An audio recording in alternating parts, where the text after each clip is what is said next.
there's a whole lot of brothers who are Muslim in here and sisters, as well as Hebrew Israelites, because these are not you. For the first time, this is a story from when we were blessed to present to you all Reverend Phil Valentine. I had the pleasure and the blessing of traveling to the Gathering of the Masters in 2003. The night we left, Ken Bridges was assassinated. It was a very, very powerful, very, very moving day. When we got to Atlanta, it was a tornado hurricane. We drove through a hurricane in order to get into Atlanta. When we got there, we were greeted with, oh man, I mean, it was an energy undescribable, and it left a psychic imprint upon me. And ever since that point, I've been searching and studying and questing ways to create a forum similar to the Gathering of the Masters. We were able to meet so many dynamic personalities, and Brother Phil was one of those brothers that greeted us and really gave a strong presentation. And ever since then, I've been buying the tapes, studying the lectures, and it's really changed my perception on much of the reality as we agree that it is. So I'm very blessed to greet and to introduce to you Reverend Phil Valentine.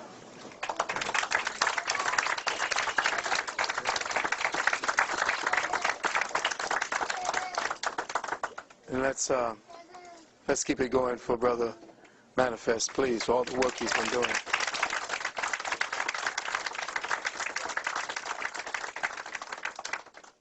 First, I'd like to give praises and honor to the Creator, to ancestors upon whose shoulders I stand on, to all the brothers and sisters in here who heard the call and made the visit.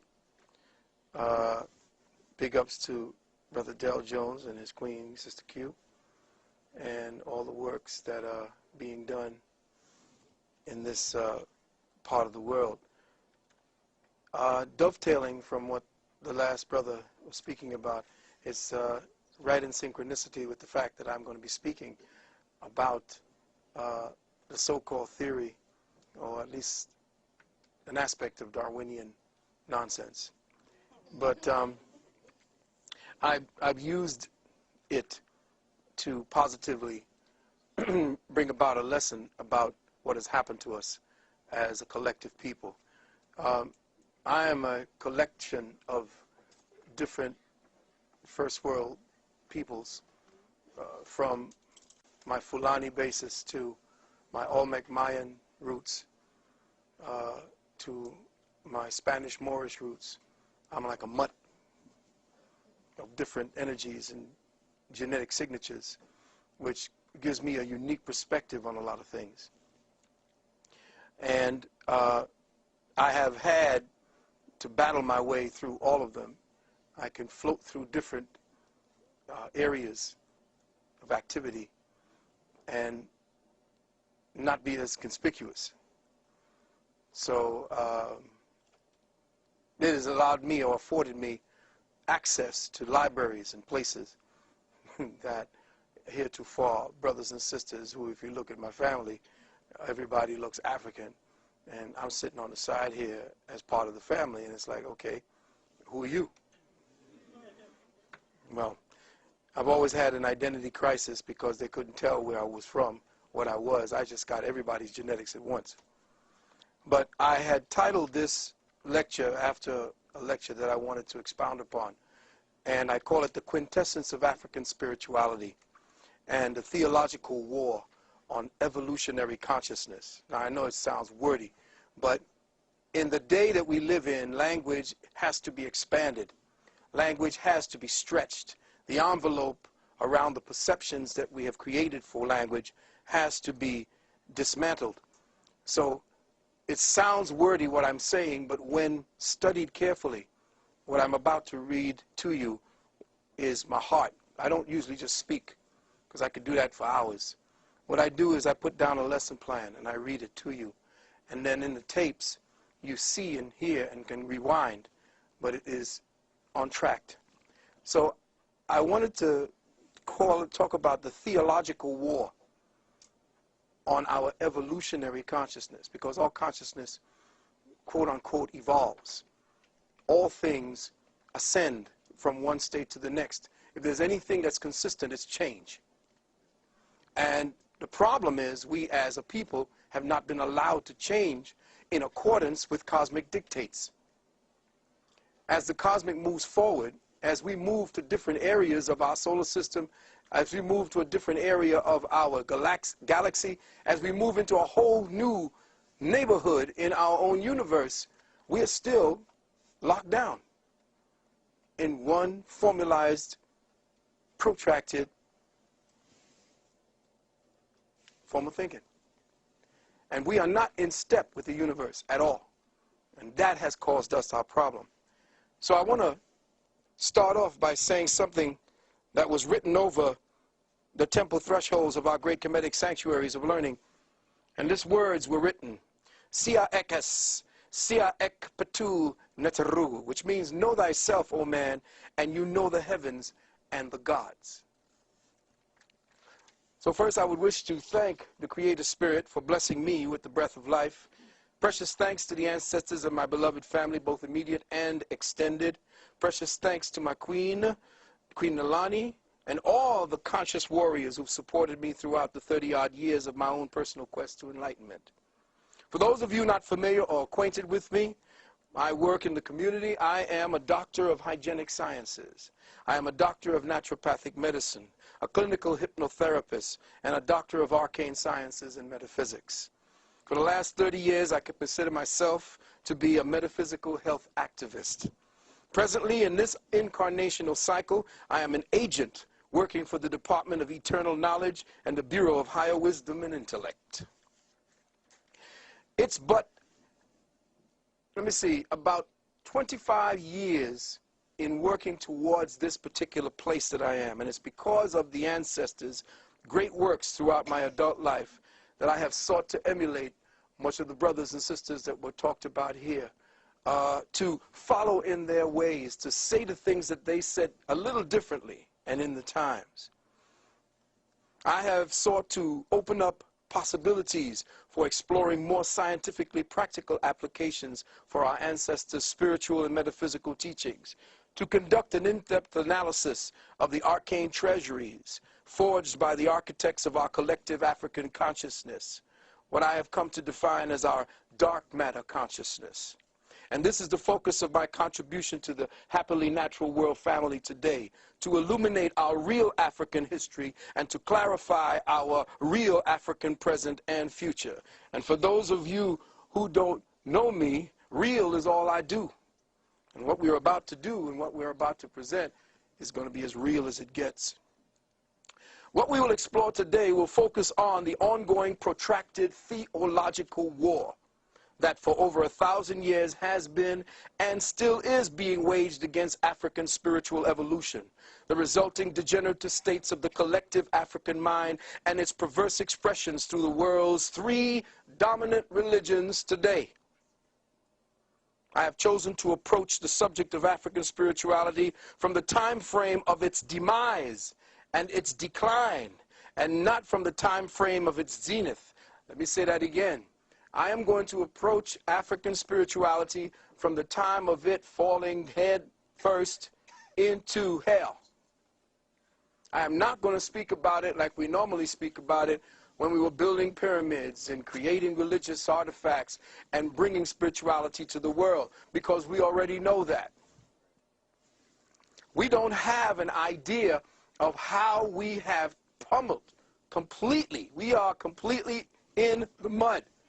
We have little vestiges of what it looks like, but we don't know who we are because we don't know what we have been and where we are at this present time. And I'm going to do some things, and I hope there's a whole lot of Christians in here.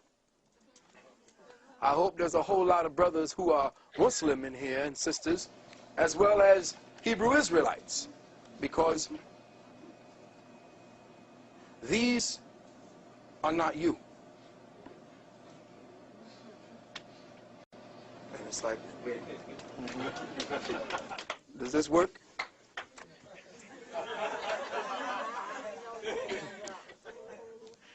I thought the day would be better served and have a greater impact if the focus were placed on how African spirituality and all that entails was systematically dismantled as the world's primary conceptual construct of reality.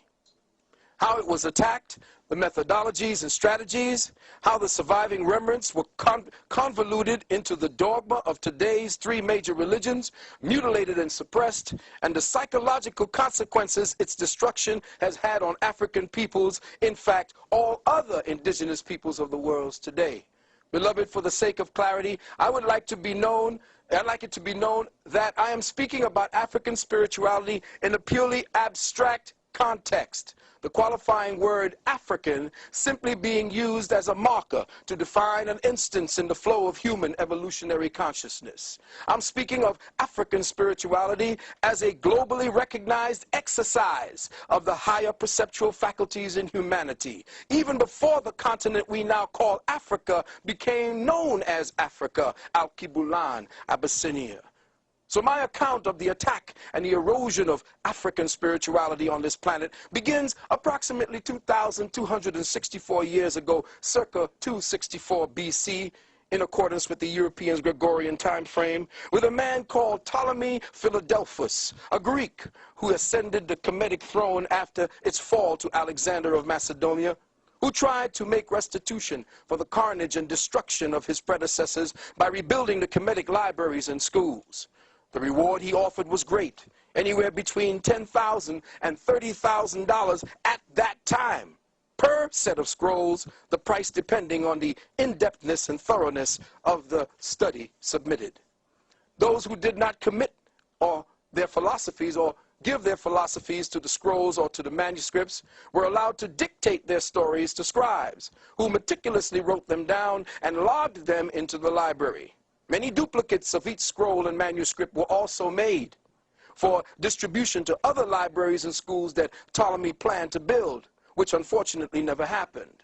All in all, Ptolemy secured before his reign, or during his reign, some 280 to 350,000 scrolls and manuscripts, constituting at that time what has to be and what was the most valuable collection of scientific and spiritual data in the known world.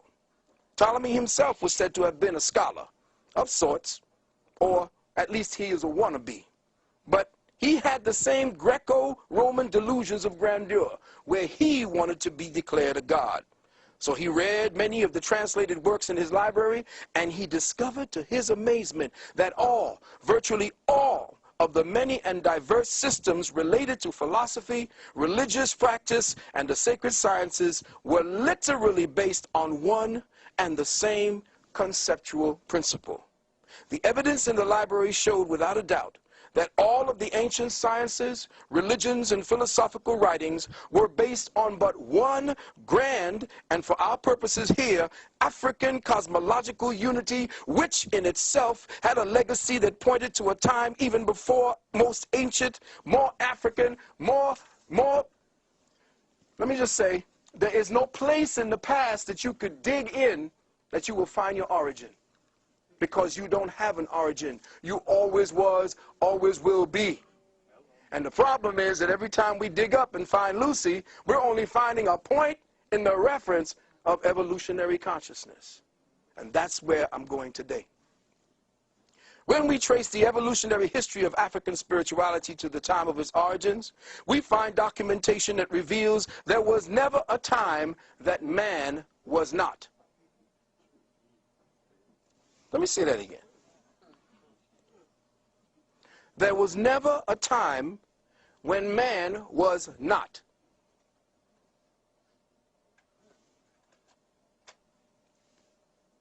That long before there was an Africa, an Al-Kibulan, in a time when the continental masses of earth were once joined into one great land mass, called in several ancient texts Pangaea and Mu, ancient stone tablets, scrolls, and manuscripts hidden within the underground vaults of the Vatican and in the vaults of major European and Arab-controlled museums say that the earth was once inhabited but by one people, us, from one source, Sirius Mu, whose remnants can be found in the floors of the Atlantic Ocean, under the ice of the Antarctic and the North Pole, in the waters off Cuba, in the waters off the Gulf of Mexico, and in central China, as well as off the coasts of Japan.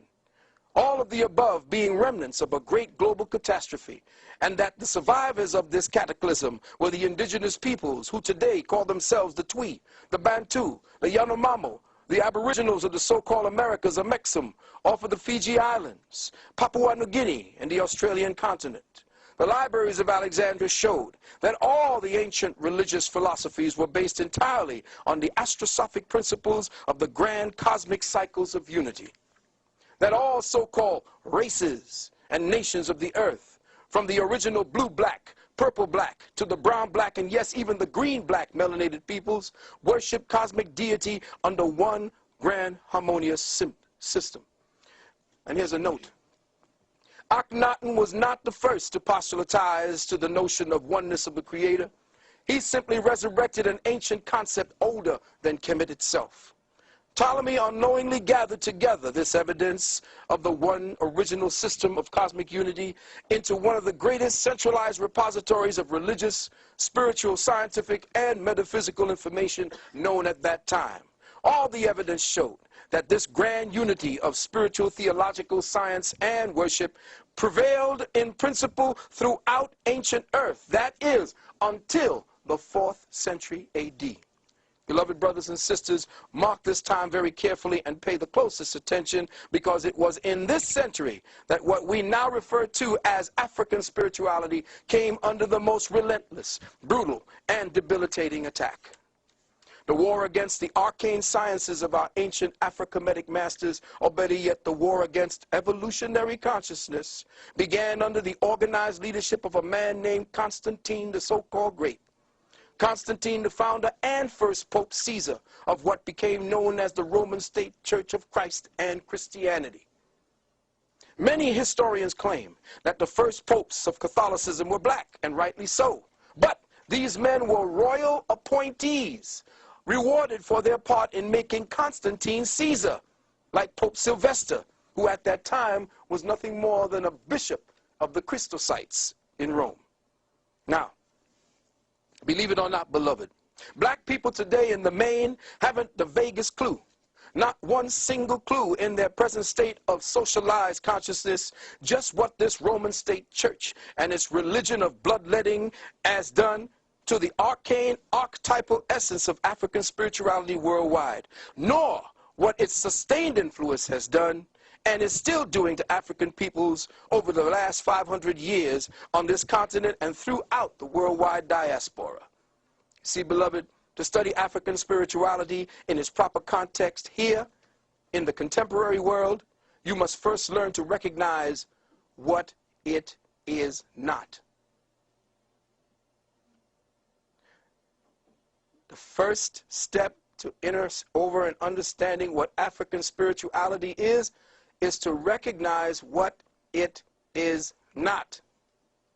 And we must see and study what it has become through its diverse mutations, through its theological derivations as Judaism, Islamism, New Ageism, and Christianism.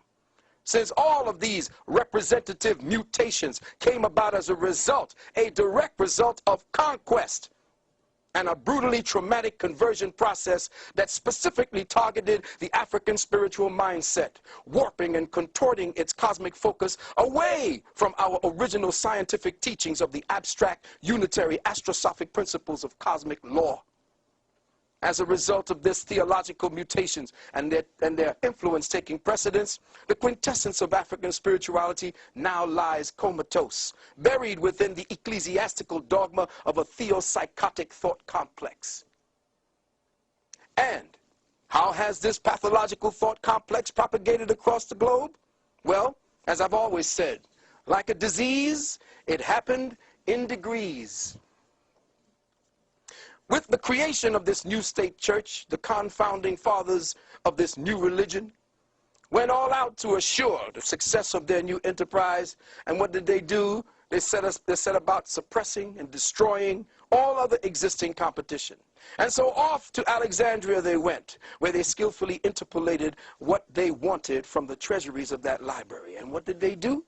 They copied the scrolls of Hessus from the Druids. They copied the story of Krishna from the Dravidian manuscript. Gerald Massey found hundreds of similarities between Jesus and Krishna. They copied the story of Orpheus from the Etruscans, the story of Mithras from the Persians, who we call Chris. They copied the story of Bel Minor from the Chaldeans. They copied the story of Iao, from the ancient EU people, from which the northern Caucasoid race called the Khazars plagiarized and renamed themselves Jews when their king converted in the 7th century. They copied the mythos of Jason and the Argonauts from the Greeks. They copied Jess, the Redeemer, from the Phoenicians, Tammuz, Bacchus, Dionysus, Hercules. But just as important as their plagiarization of Krishna, they outright stole the entire story of Heru from the Kemites. Heru, the Redeemer. Gerald Massey again found 137 similarities between Jesus and Horus.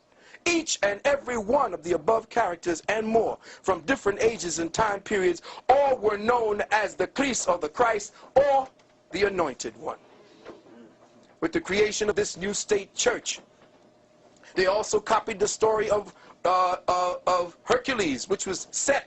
When Set and Horus came together, Horus rose and set in the west.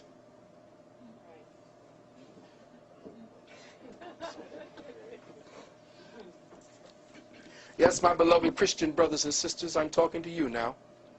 They copied, interpolated, twisted, and outright distorted all of the ancient spiritual stories on record to use as the foundational premise of a special book they were preparing, their in-house manual, a book that was to become known in the Greek as the Helios Biblios, the Book of the Sun, more commonly known through its Protestant translator and editor, one Sir Francis Bacon, a.k.a. William Shakespeare, Edward de Vere, as the King James Version of your daily Bible, or your Holy Bible, or your Holy Babble. Now, to make their distortions of the African spiritual sciences less conspicuous and less recognizable to the more diligent inquiring minds, they made the Bible into an ingeniously well-crafted work of, listen carefully, fables factualized, allegories literalized, symbols personalized, drama historicized, and cosmic forces anthropomorphized. Let me say that again. This is all your Bible is. Fables factualized, allegories literalized, symbols personalized, drama historicized, and cosmic forces anthropomorphized. With skillful hands, the Roman scribes perpetuated monumental changes for the purpose of destroying any connection of the origins of their works and the origins of their saviors to the myths, allegories, fables, and symbols of our ancestors' spiritual sciences. Now listen carefully. Some of the most conspicuous changes made to the ancient tenets of African spirituality through the principles of unitary law were: the S-U-N of the universe became the only begotten S-O-N of God. John 3:16. The 12 celestial gates, or metaphysically speaking, the cosmic grid of Earth's third density space-time consciousness zone, called the 12 signs of the zodiac, became the 12 apostles of their gospel Jesus. Don't hurt nobody. 3. Bring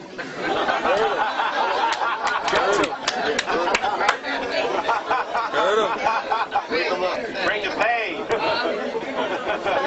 I gotta hurt some Christians up in here today. I'm sorry. Bring the pain. Sometimes the truth cuts, you know, but it takes a little time to bleed. You may go home and all of a sudden you're starting to bleed. And what happened?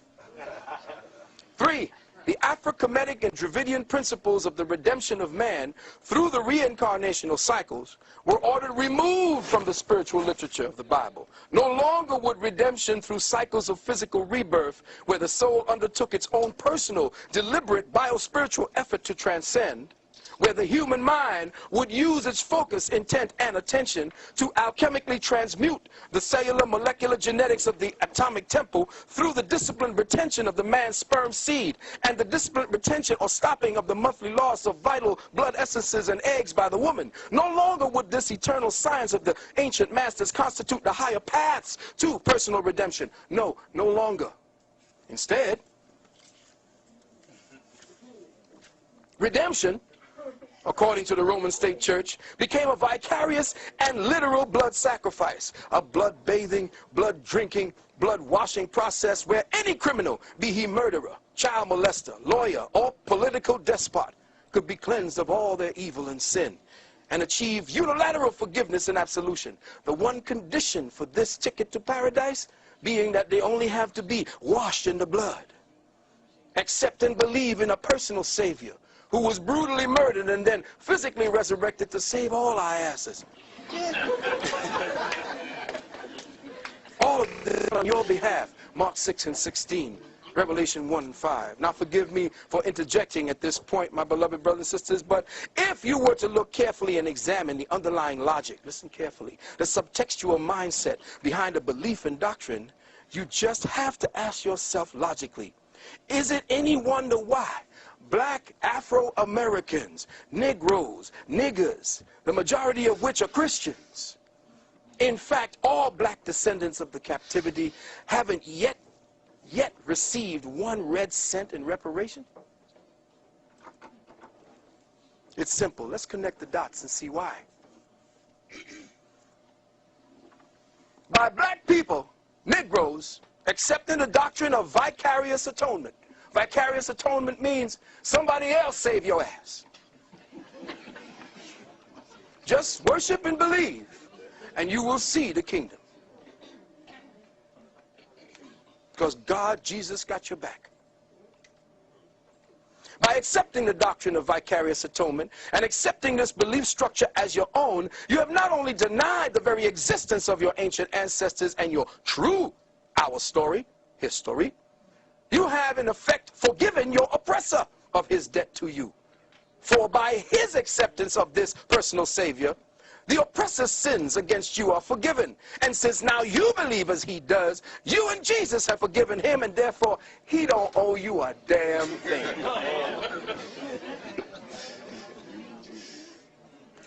Now, I want you to check the science. Jesus done forgiven the white boy. You being a Christian, you forgave his ass. And now you're going to ask him, look, I forgave you, but look, you know. He said, no, you're going to get your reward afterward.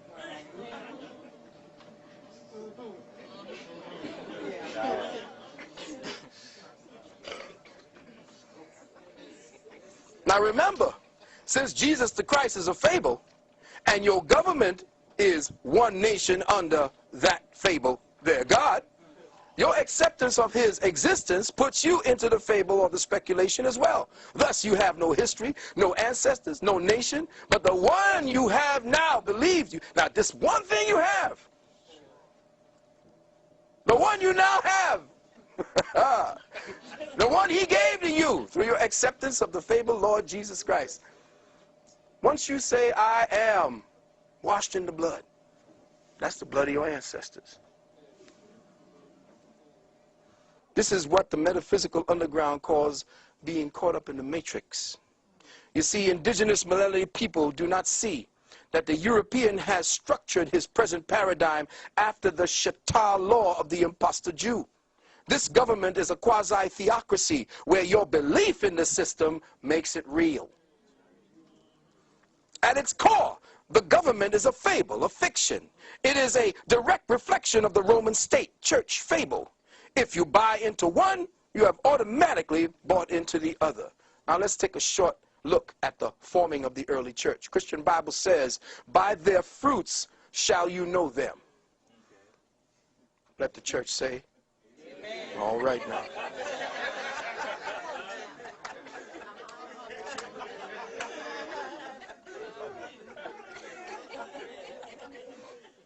All forms of Christianity practiced around the world stem from but one root. Let me say that again.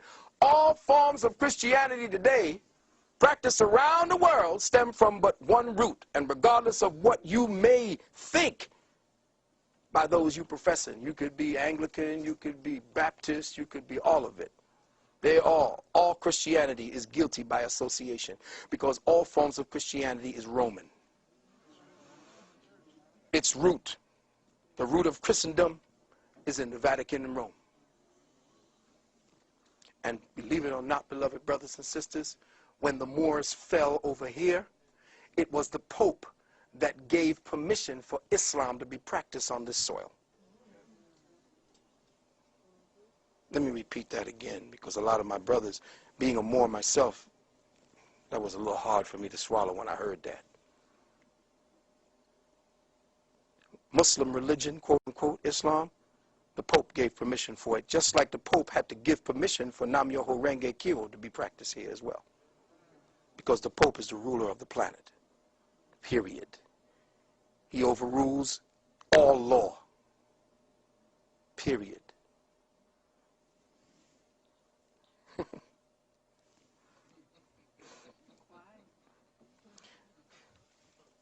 Read the history of the Roman State Church from its beginning, and you will have the most profound understanding of the entire world's affairs today. You need to see a movie called Kingdom of Heaven.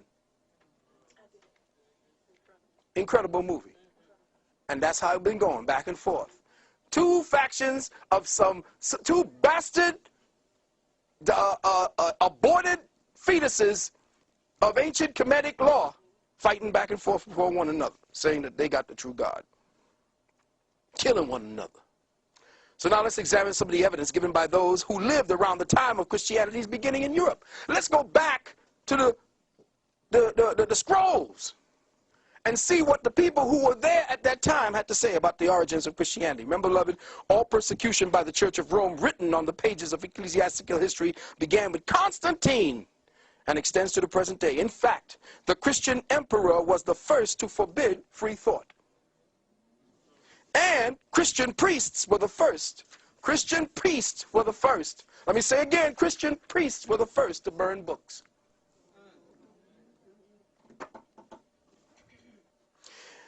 In a group of writings called the Hibbert Lectures, and you can go back, I'm going to give you the proof. The Hibbert Lectures, a man named Renan, R-E-N-A-N, translates the following. He says, quote, "We search in vain through the collection of Roman laws before Constantine for any enactment aimed against free thought, or in the entire history of the emperors for the persecution of abstract doctrine. Not a single savant was disturbed. Men whom the Middle Ages would have burned, such as Galen, Lucian, Plotinus, all lived in peace, protected by Roman law." In other words, before Constantine came, free thought, which was one of the thinking processes handed down, or the way to think handed down from your ancient African ancestors, was the order of the day. T.W. Dewan, you need to get his book called Bible Myths. This is page 434. Quote, "It was a common practice," listen Christians, "it was a common practice among the early Christian fathers and saints to lie and deceive if their lies and deceit helped the cause of their church," end quote.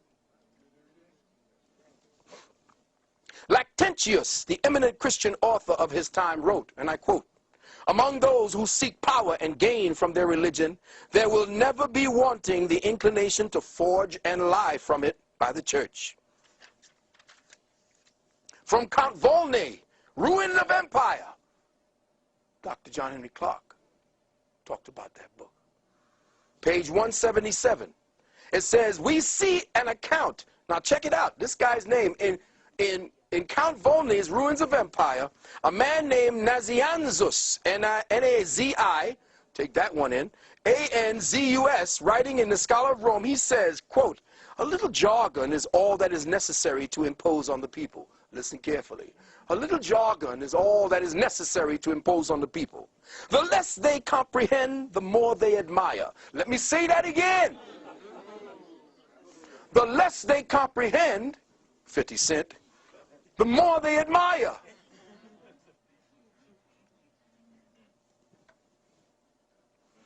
Our forefathers and doctors have often said, not what they thought, but but what circumstances and necessity dictated, end quote.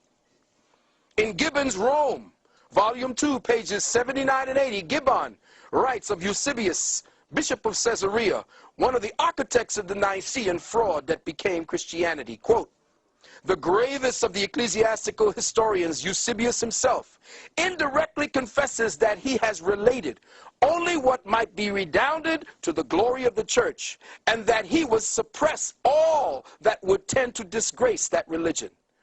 Eusebius, he spoke of his character, less tinctured with credulity and more practiced in the art of court than that of almost any of his contemporary. What he was saying was, this sucker knew how to lie, he knew how to cheat, and make it sound truthful.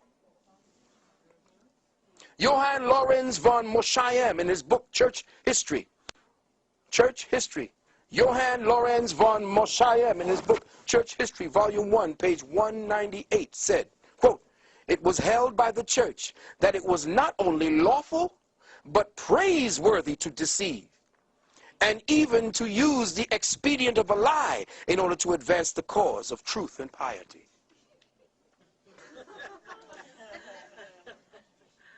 The historian Besobre, in his history, this is French history, Histoire de Manichee, he says, we see in the history of Christianity, of which I have related, a sort of hypocrisy that has been perhaps too common at this time.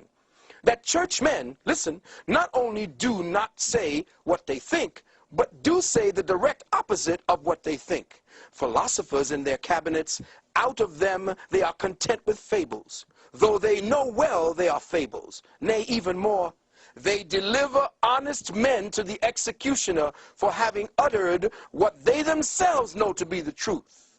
How many pagans and atheists have tortured and burned holy men under the pretext of heresy?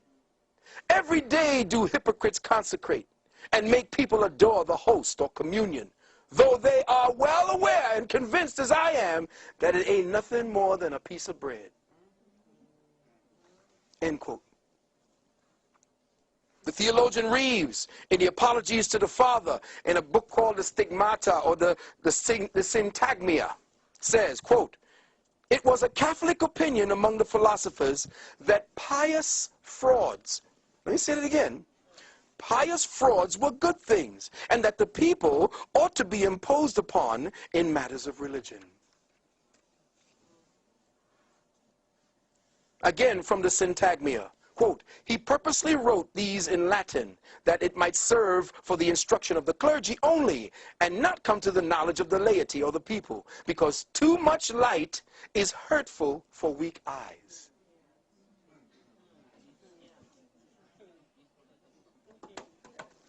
T.W. Duane, again, there can be no doubt, listen carefully, from the evidence found, that had the objections of Porphyry, Heraclius, Celsus, and other opponents of the Christian faith been permitted to come down to us, the plagiarism of the Christian scriptures from previously existing pagan documents is the specific charge they would have resented or presented by us, or to us. These works were ordered burned by the Christian emperors. And now, beloved, in the final stages of my contribution to this theme, I would like to offer the following. And I'm a little reticent about having to use the following example as a qualifier for what I have presented, but in this case, necessity overrules prudence. In his book, Origin of Species, Charles Darwin spoke about a man who took care of a large flock of birds, namely pigeons. Now listen carefully.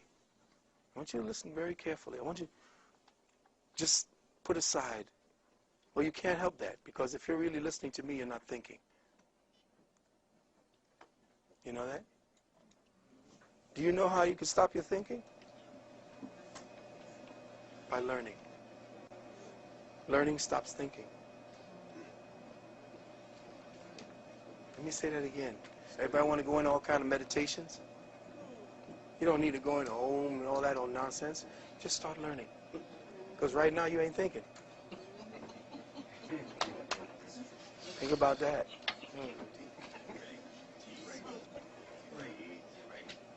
Now you know how they got you.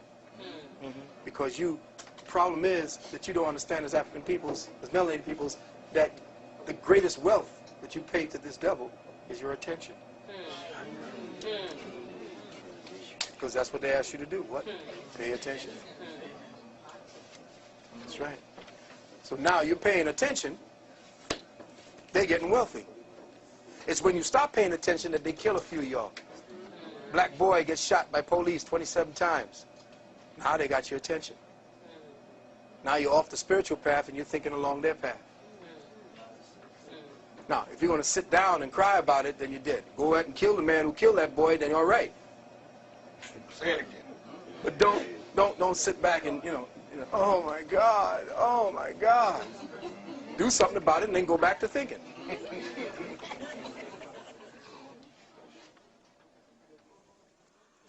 In his book, Origin of Species, listen carefully now.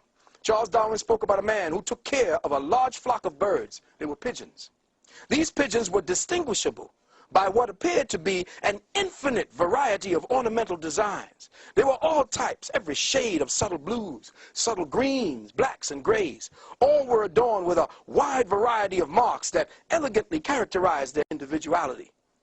Now, this bird handler gathered up his colorful variety of pigeons and took them out to a deserted island way far from his home and released them into the wilds, where these birds settled in and began to establish a colony. After 10 years or so, the bird handler returned to the island, and to his surprise, he finds that something amazing has taken place. The blacks, the browns, the grays, the iridescent greens, the iridescent blues, the stripes, the spotted, the ringed, the striated feathers, varieties, and beautiful, beautiful ornamentations of birds he released into the wilds had all but disappeared. All of their children had metamorphosized into this slate, dark blue generational type, each of them with a monotonous black ring that repeated itself on every one of their wings. All of the beautiful variety of iridescent colors, patterns, and designs in their feathers and characteristics completely disappeared. Now, in staying consistent with this theme, Darwin also made mention of the characteristics of the cultured rose and the cultivated strawberry. How, when left unattended, they shrank back and degenerated and reverted back to an appealing shrub and vines and weeds. This devolutionary process he called the principle of reversion to type. Now, beloved, let's touch upon that theme. These examples may be construed in many ways, but for our purposes, there can be only one interpretation. The feather characteristics of the nurtured, cultivated, cultural birds are symbolic of the culture-centric expressions of African spirituality that were perfected within the confines of a self-actualized, self-cultivated, self-contained, self-enriching, self-evolving, self-correcting, self-healing, self-perpetuating, self-preserving, self-regulating, self-supporting, self-sufficient, self-sustaining paradigm dynamic of consciousness, where the vast variety of feathers for Ma'at represented the vast variety of creative achievements attained by African civilizations, as with other indigenous peoples around the globe. Here we use the markings and colors of the birds as the symmetric equivalent symbolic of the expressions of African spirituality. The blacks were spiritual sciences, the yoga, the meditation, the mathematics, the mystery system. The browns were the agriculture, the botany. The grays were the sculpture and the art. The iridescent blues and greens was the alchemy, the metallurgy, the medicine. The stripes was the architecture, geology. The spotted was the astronomy, the astrology, the psychology. The striated was the art of war. All representative of a highly advanced, sophisticated, self-evolving spiritual civilization.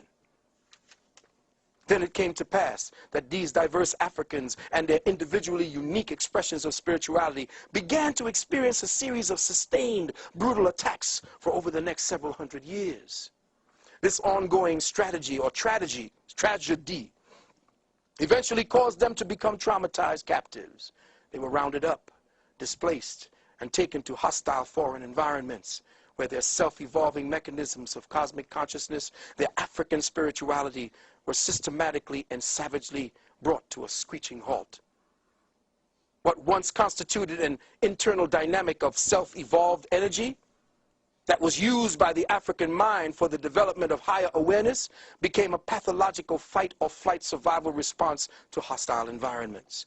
Within us as captives, the higher African spiritual mindset began to atrophy, began to degenerate for a lack of a sustained attention, utilization, and focus.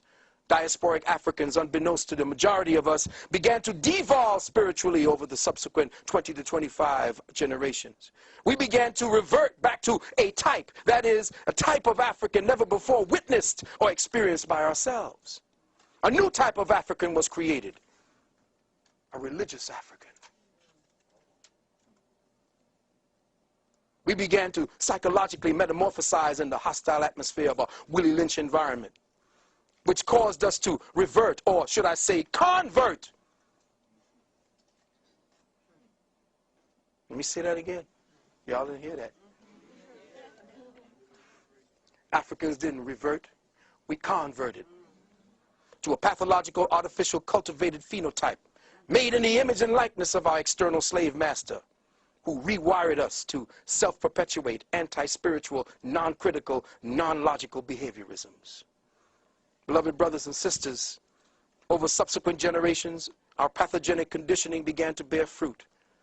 That under the psychological and genetic pruning tools of Willie Lynch, we became spiritually stultified, robbed of our archetypal memory banks, robbed of our genetic reflex to the creator spirit within us. Like the careful cultivation of the Japanese bonsai tree, African and indigenous peoples were spiritually, genetically, and creatively pruned for generations, so that our very soul's ancient association and connection to the triple black cosmic mother would systematically and continuously be diminished. Mighty oaks, redwoods, and baobabs reduced to the size of shrubs, thistles, and weeds. Anybody know what the Japanese bonsai tree is?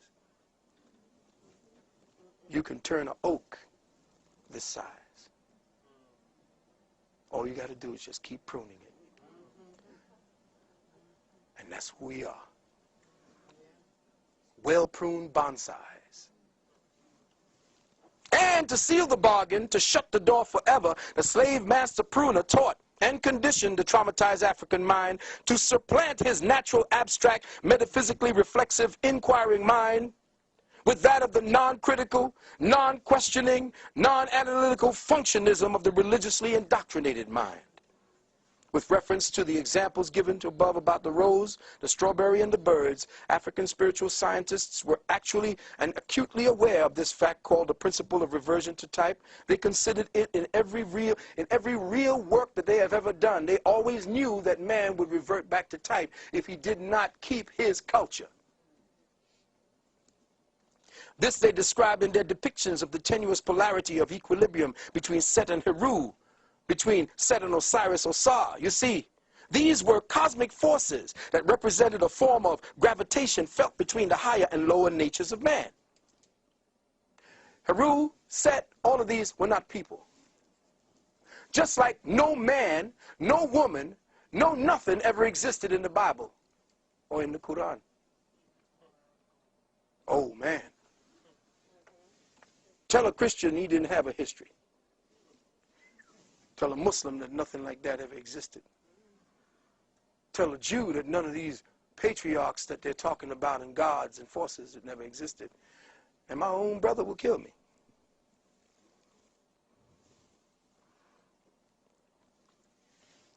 Our ancestors saw this tendency towards chaos, atrophy, disequilibrium, and degeneration as a deeply rooted active principle that they had to resist, because an overindulgence in their lower natures kept them trapped within continuous cycles of regeneration and reincarnation. All that said, when looking at ourselves today, how do we describe what we see? How do we describe and define this new paradigm mutation of the archetypal African spirit? Who is this pathogenic devolution of African spirituality? Who is this doppelganger, this schizophrenic twin, now identified as a Negro, an ex-slave, a nigger, a black, an African-American, an Afro-American, a minority, underprivileged, undereducated, underclass, Muslim, Hebrew, Israelite, a Christian? All of the derogatory terminologies that we in our state of spiritual amnesia have come to claim as our own identities, terminologies, substituted for our rightful classifications as the dark matter father and mother of civilization, the cradle of civilization, astronomer, astrologer, scientist, doctor, alchemist. But you're a Christian now. You're no longer a mason, a sculptor, a scribe, a botanist, an agriculturist, a geologist, an architect, a psychologist, a warrior, a Kemite, Kushite, Ashanti, Dravidian, Olmec, Mayan, Moor, Twi, Bantu, Zulu, Yamakra, Yamasi, Creek, Seminole, Sumerian, Atlantean, Lemurian. You see, beloved brothers and sisters, today religious-minded Africans and indigenous peoples, both here and on the continent, have a genuine, deep-seated paranoid schizophrenia of actually being associated with the above descriptions of our ancestors. None of y'all want to say that you're African. None of y'all want to say that you're from there. Kemite, you Egyptian? No, the Egyptians held us. They held the Jews in slavery. They even got black people in the Hebrew Israelites really believe the Egyptians did that. But if they look at their books, the Jews have always been in bondage because Jews, quote unquote, in the Bible never existed. The Jew is simply matter. Let me say that again. The Jew simply means matter. That which is bound up in matter. That which is bound up on the third density. So Jews always going to be in captivity. Because Jews represent the spirit bound in matter. That's it. No big to do. No great big story to go. No worry about parting the waves and all that bullshit. The Red Sea is your blood. The Israelites are your genetics. Most religious-minded black people have developed disassociative mentalities and get rabidly indignant if you dare to say that they are Africans 500 years removed. Negroes like Stanley Crouch, who know for an unequivocal fact that they are Americans. Always were and always have been. But this dissociative mindset is the result of the genetically implanted trauma-based hypnotic suggestions forced into our recently shocked and injured psyches by the doctrine of Willie Lynchism. Hypnotic suggestions that mold the religious mind conditions you to see this type of dissociative mentality as normal. When I say that I am African or I am indigenous, if I am this, that is somehow insanity. Africans who worship or at least recognize their ancestors in current Africa are said to be covenanted with demons.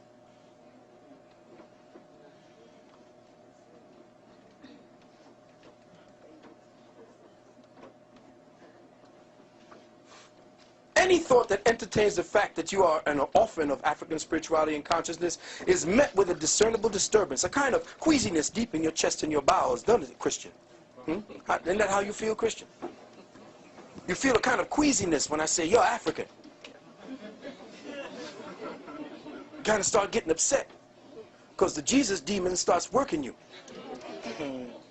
This is the artificially created, fragmented psyche kicking in. The altered state artificially created by trauma and the combination of hypnotic suggestion. So when I say to your religious mind, that altered fragment of your traumatized African psyche, that no such person as the God-man Jesus ever existed, no apostles, no Moses, no Paul, no John the Baptist, no Adam, no Eve, no Noah, no Mary, no Joseph, no Isaiah, no John the Revelator ever walked amongst your true historical ancestors in the flesh, immediately your learned, hypnotic-induced defense mechanisms kick in and forces a complete shutdown of all critical thought and thinking, causing a complete theocratic blame lock. Ooh. Yes. My beloved brothers and sisters, in closing, I'd like to bring 2 points. One, African peoples, in fact, all indigenous peoples, were once guided by a cosmic spirituality cultivated from an external relationship with Nature Mother and an internal relationship with Father Spirit. We mined and cultivated from within ourselves the most beautiful, wondrous, and exquisite treasures from the realms of dark matter consciousness.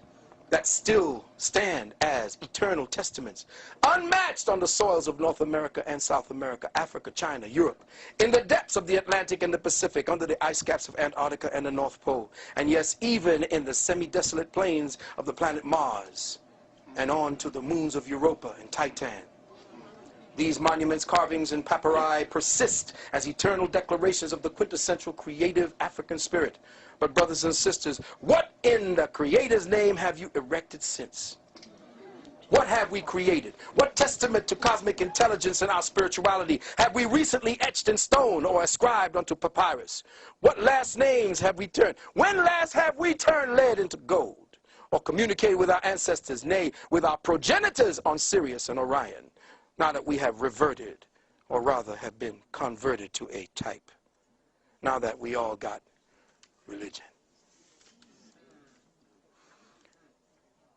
Brothers and sisters, language, as the brother said, is the rudimentary instrument or system for encoding the perceptual measurements of time, space, and dimension. This is precisely why our ancestors were so meticulous in their use of expressions of the letters and words and language. This was especially true of the Dogon people. In the Dogon mystery system of occult science, knowledge, understanding, and their natural evolution into wisdom were arrived at through synthesis of 4 psycho-spiritual principles of attention and discernment. These 4 psycho-spiritual principles were called the Gidi-so, the Beni-so, the Bolo-so, and the So-dai. The Gidi-so was the front word, the Beni-so was the side word, the Bolo-so was the back word, and the So-dai was the clear word. And what's happening today is you only know how to learn the way the white man taught you, with the front word. That's why our brothers and sisters started saying, you fronting.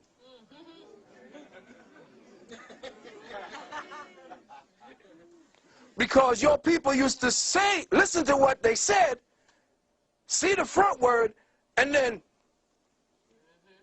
look at it from the side, and then look at it from the back, and say, you full of shit. Because all of what you have said don't jive. It ain't 360. That's why they took your tongue, like the brother said. Because it was not the clear word. After the 3 sides were seen, then it was clarity. And there is no clarity in this language. That's why I have to use all kinds of weird, different kinds of interpolated, patched together words to get you to enter and understand what it is I'm talking about. Who is this crazy motherfucker talking this nonsense? If you go back on the tape and listen to the tape, it's like, what the hell did he say again? Rewind that. These 4 vibrations or variations in the operative use of focus, attention, and understanding constitute the most precise and complete use of the cognitive powers of the brain for the comprehending of the true meaning of a given or expressed reality. It is processing reality in 3 dimensions. No word, letter, or gesture is taken for granted or simply at its face value, because observing a phenomenon from the front, side, and back allows the brain cognitive instruments to geometrically triangulate the essence of the subject. And you think in geometric terms.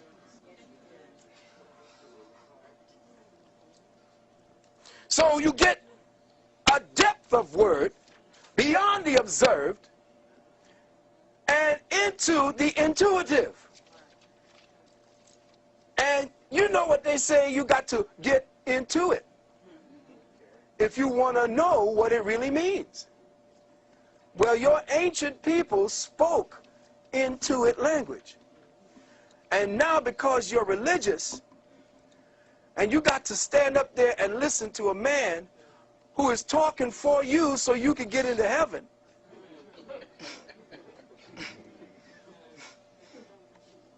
Now that's some deep shit. You gotta think about that. That's right. You have to have a small amount of insanity, and you have to really be thinking about giving up everything to really pass over and sit there and really listen to a man spouting words about a man you ain't never met, first and foremost, that is white and blue-eyed and sitting up there in front of you. him saying to you that this devil is going to take you in there. You know what? I'm going to tell you all something. May I? I'm going to try to slip past here. And I'm going to say something that scared the hell out of a few people when I said it the last time. Your first redeemer, if you want to stay within that pantheon, was Lucifer. I told you Lucifer was your first redeemer. Now, I told brothers and sisters that as soon as a cracker tells you to run from something, run to it. Why do they hate this man so much, this entity so much? Why do they hate Lucifer? I wanted to know. That's why I got kicked out of the Bible. When I was a Catholic, I got kicked out of, get out of the Bible study class. Lucifer was supposedly this beautiful creation. From the hand of God. God took the time to mold this bad boy. And now we're supposed to run from him. His name, Lucifer. Light. That's why they named Lucy, Lucy. Because it shined a light into a past that the cracker never had, never knew. And the first name was not Lucy, L-U-C-Y, it was L-U-C-I. That was the first spelling before they changed it. Lucifer, and here I am talking to the devil, so I know y'all going to tell me I'm damned to hell. Lucifer was your first redeemer. How was he your first redeemer? He was your first redeemer because he came into the garden and got y'all out. Got us out. You mean he took us out of the garden, the beautiful garden where everything was perfect, where everything was going on. I had my woman, I had my food, had my apples, had my trees, had the animals at bay and all that, and he came and got me out of that. Why would I want to get out of that? Because you'd have died in it, fool. Adam was in perfection. If everything is perfect, it's dead. It's in stasis. There is no movement. So Adam had to be kicked out because Adam would have died in the Garden of Eden. Adam was kicked out of perfection and kicked into perfecting, which is the true perfection. So when he went out in the kingdom, he went out into the kingdom of Nod. Adam, or that which was the spark of the Creator, which was the Atum, left out of the unity, which was the light for the Creator, and into the darkness of the knowledge of itself. In fact, the Creator, being all knowledge, couldn't know itself. If you are all or something, you don't know what you are, because there are no boundaries to you. So the Creator knew that it had to create boundaries to know itself. And in so doing, it created a sphere, a unitary self, one element called the hydrogen atom. There is no other element but that. You are nothing more than variations on a hydrogen theme. And that's who you are. The hydrogen was Eve, Adam, and the garden. So out of that, Lucifer comes in. And who does Lucifer come in as? A snake. The serpent is what? The symbol of what? Fecundity, fertilization, life, electricity. Because sitting in the garden being perfect, perfect. What do I do? Ain't nothing to do when you're perfect, man. It's boring as hell up in there, man. So perfection was death. Perfection equals death. When cancer perfects itself, you die, it dies. So perfection equals death. There is no perfection in anything, even in the Creator. That's why we exist. Whoa, that just takes it all apart now. Oh, hell. What does heaven look like if there's no perfection in the Creator? See, heaven is what we project it as. The Creator is still learning. The Creator keeps coming back as a child because it has the mind of a child. Let me say that again. Ye must be as little children. See, the metaphysics of the Bible is never talked about. It's never touched on, because once that happens, the threshold of the ceilings of religion die, and therefore your priests die. And when every priest dies, when the last stone of the last church falls on the last damn priest, humanity will rise.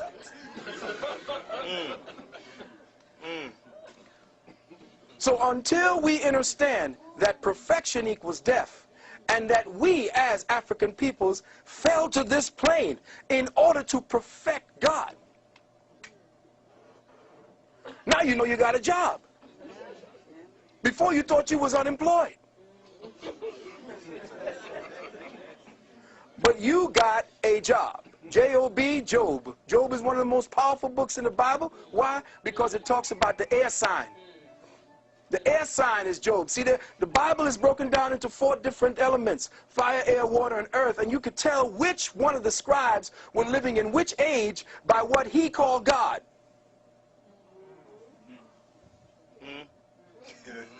See, the Bible is slick because it's a composite of over 350,000 years of information. And you thinking that it's just some cracker or some big bearded old white man writing down something for the Jews. The Bible was written in stages over thousands upon thousands of years. And when you see in the age of Moses, that's the age of earth, the earth age, or earth age moving into an air age or fire age, because that's when he killed off the cow. The cow is what? Taurus. The cow is the what do you call it? So he crashed the golden calf, which means that's the end of the Taurian age, and we're moving into the age of Aries. In some of the old Bibles, Moses came down off the mountain with horns. It's all astrology, and anybody telling me different, both in Muslim, which is Muslimism, is nothing more than Islam, I-S-L-A-M, I self-law and master, which was science, not no goddamn religion. Our brothers and sisters are lost. Religion, their minds is gone because that's a cancer. Religion was the Willie Lynch cancer seeded into your genetics. And until you close that book and we have a big bonfire burning Bibles, burning Qurans, burning Torahs, we got to get our people out of the religious mind, or else if we keep them in religious minds, the cracker going to run it from the Vatican. And let me tell you something about this war going on overseas. The problem that you didn't understand, you see, you're not looking at it from outside the box. This is not a war between governments. This is a war orchestrated by the clerics of the planet. Let me say this again. This is a war orchestrated by the high priesthoods of the planet. And I'm going to prove one time to you how that is. Back in 1996 or 96, the Vatican held a summit meeting of all the heads of all the religions on the planet in the United Nations. And they said that humanity is lost. Why is humanity lost? Because we don't have them anymore. Why? Because humanity is becoming independent. Why? Because they are becoming smart. They got their own computers. They're thinking for themselves. They're breaking off. There is no more fear of God. Therefore, no more fear of us. What must we do? Well, we must create situations that bring that fear back to them. 9/11. When 9/11 came, amongst other mitigating circumstances, when 9/11 hit, more people ran back to the churches, the mosques, and the synagogues at that time than at any other time within the last 10 years. Matter of fact, so many people were dropping out of religion that they had to go do something. When Iraq, they finally conquered, Baghdad, who did they put in as the head of the first provisional governor? An imam. Now, if you're telling me that radical Islam is running the war on terror, how in the hell are you going to conquer Baghdad and put an imam in as the head? Not unless the war is a clerical war, orchestrated from the Vatican, from the high mosques, from the high synagogues. That's where your war is. More people have been killed based on the main religion than any other warfare on this planet.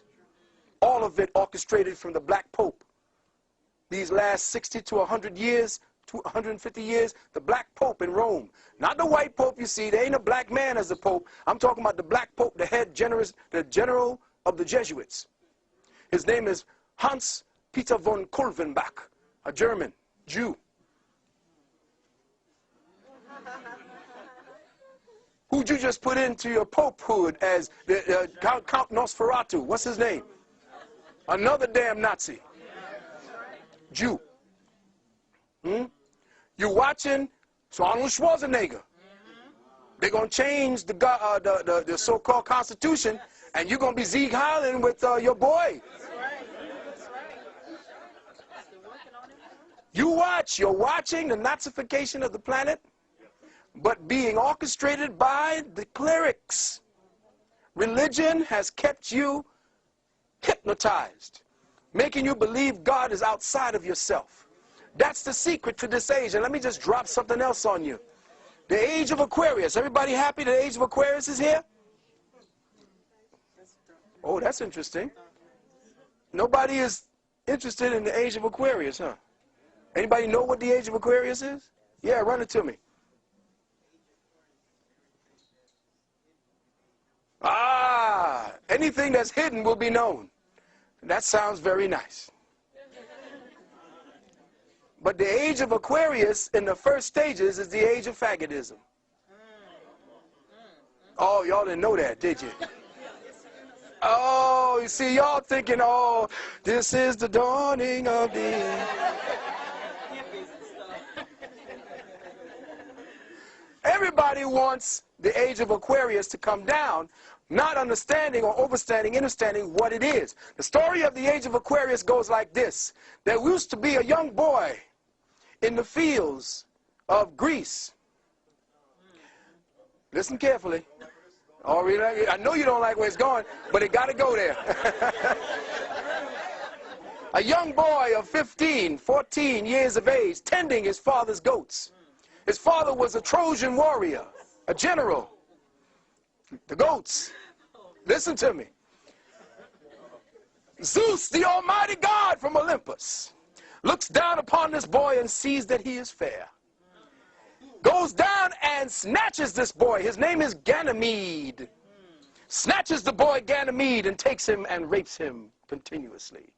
You are fair. I love your behind. Give me your behind. Give me your mind. Give me your behind. So he says, oh, you've been so good to me. You've been so good to my members. I'm going to pass you amongst the other gods. So he passed him amongst the other gods. And they took him and raped him and made sure he was theirs. This young boy named Ganymede. Now, for his reward, he was given a cup. He became the official cupbearer of the god.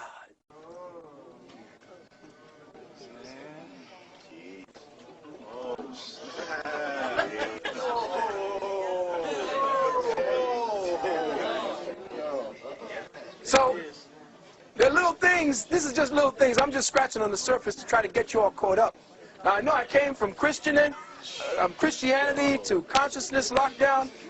All of it now is an interplay. All of it is an interplay for your whole lockdown. As far as your health is concerned, as a doctor of naturopathic medicine, I am seeing the result of the genetic engineering coming at me every day. I know what it's like. That's why I do my best to use organic. I can't find it. Now here it is. You can tell the cracker is dealing some serious stuff with you. He's got you with tons of poison in your food, and you pay a little bit of price. But for prices with no poisons, no added shit, you pay more money. Something wrong with that there. That's why we got to grow our own food and why our land. Now, did you know that back in 2004, and here's the problem with us, we're not keeping up to snuff, and this is where I hold the brother Moors, the head Moors, the old schools, the old head Moors, who kept all this shit from us. Do you know in 2004, all the lands that we call the United States, because the United States is not a country, it's a corporation. And it's a corporation belonging to King George. And King George fought the Revolutionary War against us, not to fight us so we could keep the land, but to get us into his corporation. Because he was not only king of England at the time, he was king of France. The United States was his corporation. And your boy Benny Franklin and the rest of those bastards were all part of the aristocracy of England. Do you know that the art of war and Sun Tzu was one of your signers of the Declaration of Independence? I mean, and all that shit? Because they were there, they used that same tactics. Sun Tzu's art of war became the catechism of the Jesuits. You talking about my constitutional rights. Nigga, you wasn't there when they signed it. You can't ask for no rights from Constitution because you're part of the fiction. And if you're part of the fiction, then you're going down with the fiction. Unless you come out of the fiction and reclaim your name and take that straw man back from the jurisdiction of the state, you're going in with everybody else. The fiction is over. Now they got the people set in place. They got cells called the Mitzrayim right here on your soil. It's over 150,000 soldiers trained by the Mossad, cells of terror, waiting to wreak havoc on your soil. And they are all polished. They all cells waiting to attack. That's why they got to give you a serious crackdown at this point. It's got to be heavy at this point because you all are complacent, you're ripe, you're ready, you're juicy, you're fruity. You're too busy ready with your bling. They don't give a shit. They're coming after you now. If you don't know, you say about give up your gun for a hamburger or some shit. No, clean your gun. Quick question. Yeah, my question is, Phil, it's like, this is excellent. I'm enjoying it. What does the average person do who's working a job, who's living here? Do they leave the country? Do they start growing their food? Do they catch the mothership up? Do they go into their first eye and come out on the third eye? So in practical terms, you know, let's just say, for people in this room, do we form a bank and then, you know, buy half of an island somewhere? What do you recommend? Because most people, like you said, they're going to, if this does happen, they're going to be put in prison, they're going to die, they're going to starve. So what do you recommend? What do you see based on history? What do you see the people who have been assaulted and insulted like us, what have they done to escape or to elevate out of this? Okay, that's a very good question. And I got to say, it ain't happening. It's all dead. And I'm going to say this. The only time people going to wake up is when shit hits the fan. No change, no revolution starts from the top down. The Revolutionary War was fought with 1/3 the population. The rest of them sat back and had picnics watching the shit from the field. War, as you see it, getting ready to come down on the people right now, unless the people become uncomfortable with their present condition, nothing's happening. Until they start feeling the pain, nothing's happening. It's when a spark takes up. As soon as all this shit is no longer relevant and the people are burning and going after not just their homes, but the crackers' homes, until you start seeing the police, all who are ready for your ass, been ready for the last 25 years. This is what brothers have been telling me who've been coming back in training out in the Midwest, in urban warfare, house-to-house shit, telling me they got some shit for our asses. Until the people say enough, nothing ain't getting done. And remember, if you're thinking about leaving to go someplace else, I say no matter where you go, there you are. It don't matter where you go, it's all over. Right? Everywhere you go, I went to London, it's there. These crackers are in there with their guns. Every place you got a system in place that matches the cracker's own mentality, he has it in lockdown. Like Deborah says, it's now becoming too much for us, for him to handle. He can't handle all these Negroes. There's too much of them, and he ain't reproducing. He's got cells now of artificial wombs where he's growing a whole nother generation of crackers. This is real. So for me to say to you, okay, drop everything, get rid of your job, get a weapon, go off into the mountains and get ready. Grow your own food, get a book on agriculture, don't worry about what you look like. Start thinking about 5 sofa ahead. Start picking up organic, therapeutic grade essential oils, because that's the way you're going to be able to deal with all of the diseases and sicknesses. There's one that I use called Thieves. This was a formula that they used to use when they were robbing the graves during the plagues. And when they caught up with the robbers, they were saying, well, how come you ain't sick? He said, well, we use these oils. I got those oils if you want to deal with them. These are some of the things you can only do to get prepared.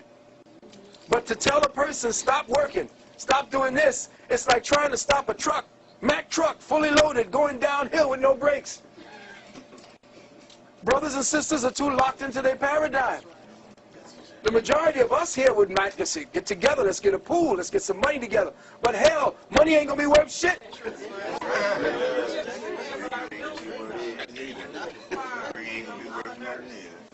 See, you more worthy, but you are more valuable than a doctor. Do you know that? A nurse, yeah, well, they found out that during the nuclear holocaust, who would be the most noteworthy people that you would want to keep around? Consensus said doctors were doctors is useless. The only people that really of worth were nurses, because they know how to take care of people.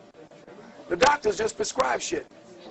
They analyze and they what do you call that again? They diagnose? No, before that. Diagnose and then they drug you.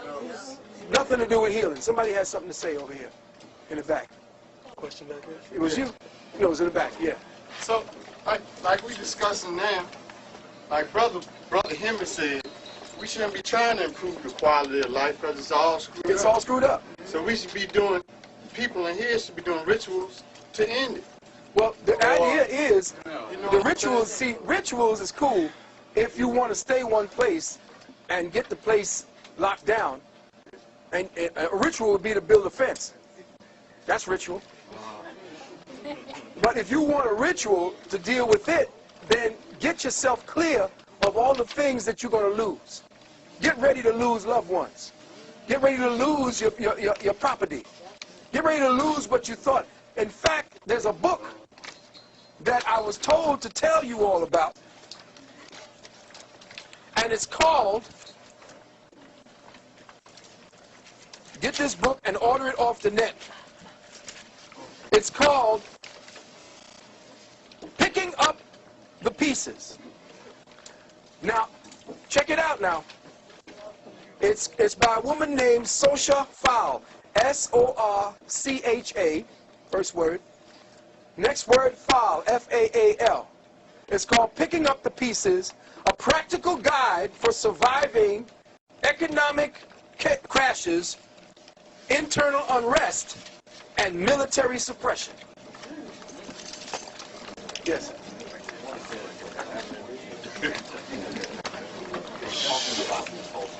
Yeah. One of the things that is great not to get all bent out of shape about what's getting ready to happen. Because if it doesn't, people are going downhill. Yeah. It's got to happen, just like you said, to come out of the Garden of Eden. Black people, the way they're going right now, they're going to basically, it's not going to be good. They got to be woken up some kind of way, and no other way it's going to work. It's can't. But Yeah. the thing that they're also saying is that, well, nothing can be lost.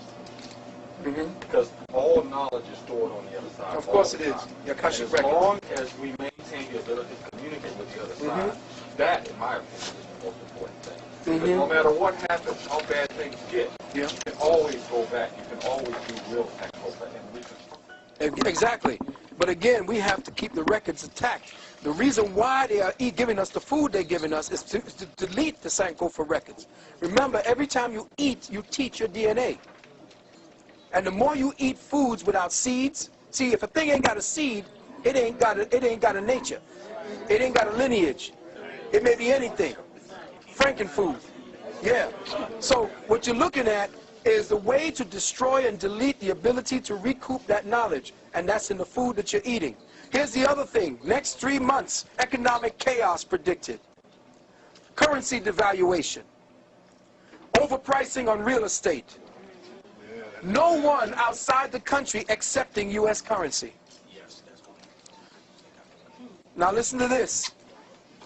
You go up to a website called whatdoesitmean.com. Whatdoesitmean.com. This book called Picking Up the Pieces is a book where the author went around to all the different countries where dictators were and talked to the people who survived the dictatorship. And the people told them all the things they did. How to bribe guards is in there, and government officials. How to kill and distance yourself from the feelings. What to do, where to go, how to grow your food, where to go, how to set up enclaves of protection for one another. It's all in that book. And it happened where she went to Poland, Nazi Germany, people who survived there, Russia, parts of Cuba, where else? Over here in the United States. But all the people that had all the records of being under the very same regime you're about to come under. They wrote this book, and she said, hurry up and get it, because she don't know how long they're going to keep it on the line. So when we leave here today, based upon what we have now structured and found out, I'm giving you what I can to the brother who's sitting. I'm giving you what I can, a wake-up call. How we as ingenious Africans have always found out a way around things is that we first had to know what we were dealing with. Once we knew, then the ancestors who are there to always give us a way through. Always start beaming through. Yesterday the ancestors were there because the drums, I'm trying to write and get ready for today, and the pencil was there. I couldn't put it on the paper. I just had to stop and say, okay, take me. Do it. That's what we need. And like what brother was saying about the ritual, yes, but the ritual has to be proactive. It can't be just you sitting there lighting candles, burning, calling a couple of names. You got to seriously be dancing. You got to feel it. If you're making love, don't just be... Where the kids at? What you're doing is that you are using the sexual force, which is the force of the universe, the creative force, through the female. See, the female is the ground. She's the soil. And when you're making love to her brothers, sometimes you just blank out. And you go someplace else. And she's just a soft, nice feeling body, and you just in your own mind. That shit gotta stop. Sister, the two of you all got to sit down and face one another. You're all in love with one another, and you're really about that, because making love is about you making tomorrow, making real. The mind of the woman is a soil. Her mind is a computer mind. All right? It's a personal mind. Now, let me give you the science and the metaphysics. The female is me. The male is I. Let me say that again. The female is the personal me. The male is the impersonal I. That's why we don't really care what you be saying sometimes.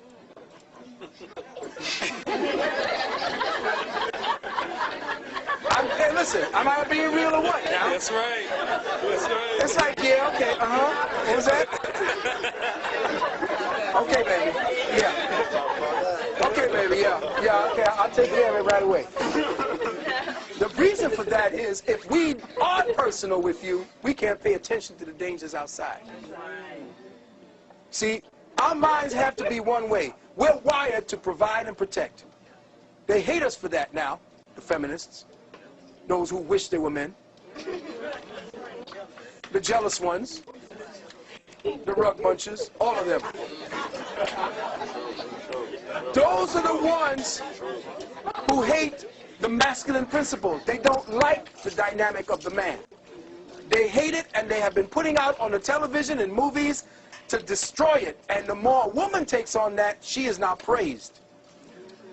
The reason why the male must prevail in provider-protector instincts, which is what they're taking away from our school curriculum. They're turning the boys into little girls. They have to sit like little girls. They have to act like little girls. Boys ain't girls. From the time they're 6 months of age, they have testosterone flowing through their system, which is another reason why you can't be giving your boy children soy. That's why you're turning out all these faggots. And stop worrying about your boys. You know, let the boy cry first 6 years, and then give him to the father. And you fathers out there, it's time for you to start stepping up, because those are the warriors of tomorrow that's going to take your goddamn fat out the fire.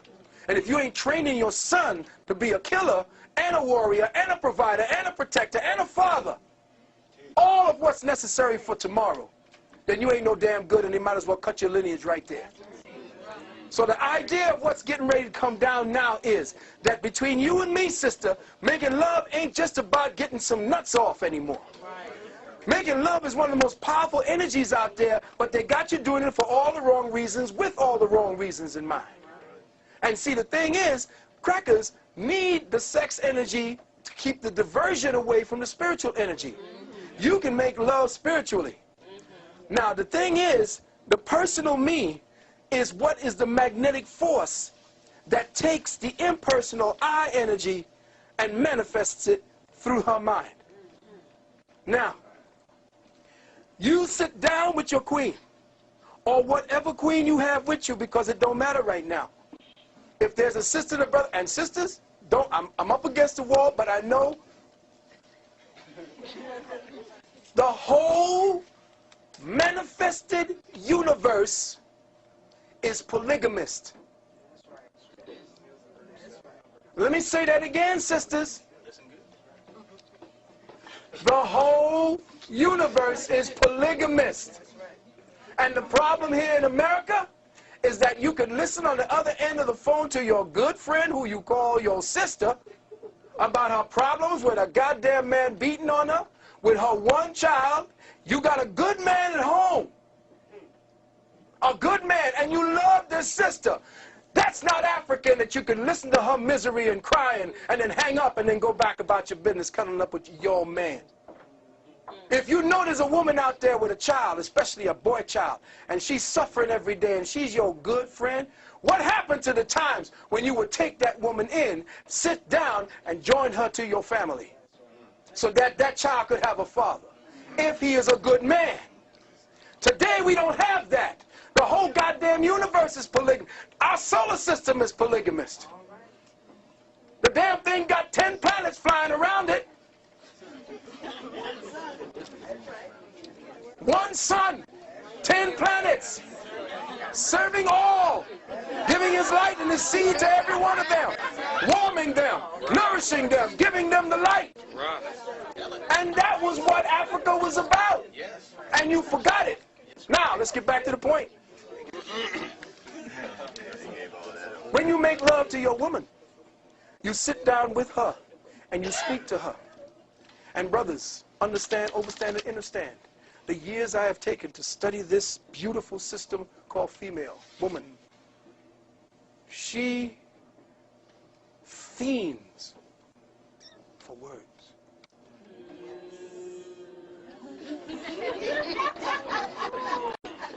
You cannot intellectualize with her. Do not tell her instructions.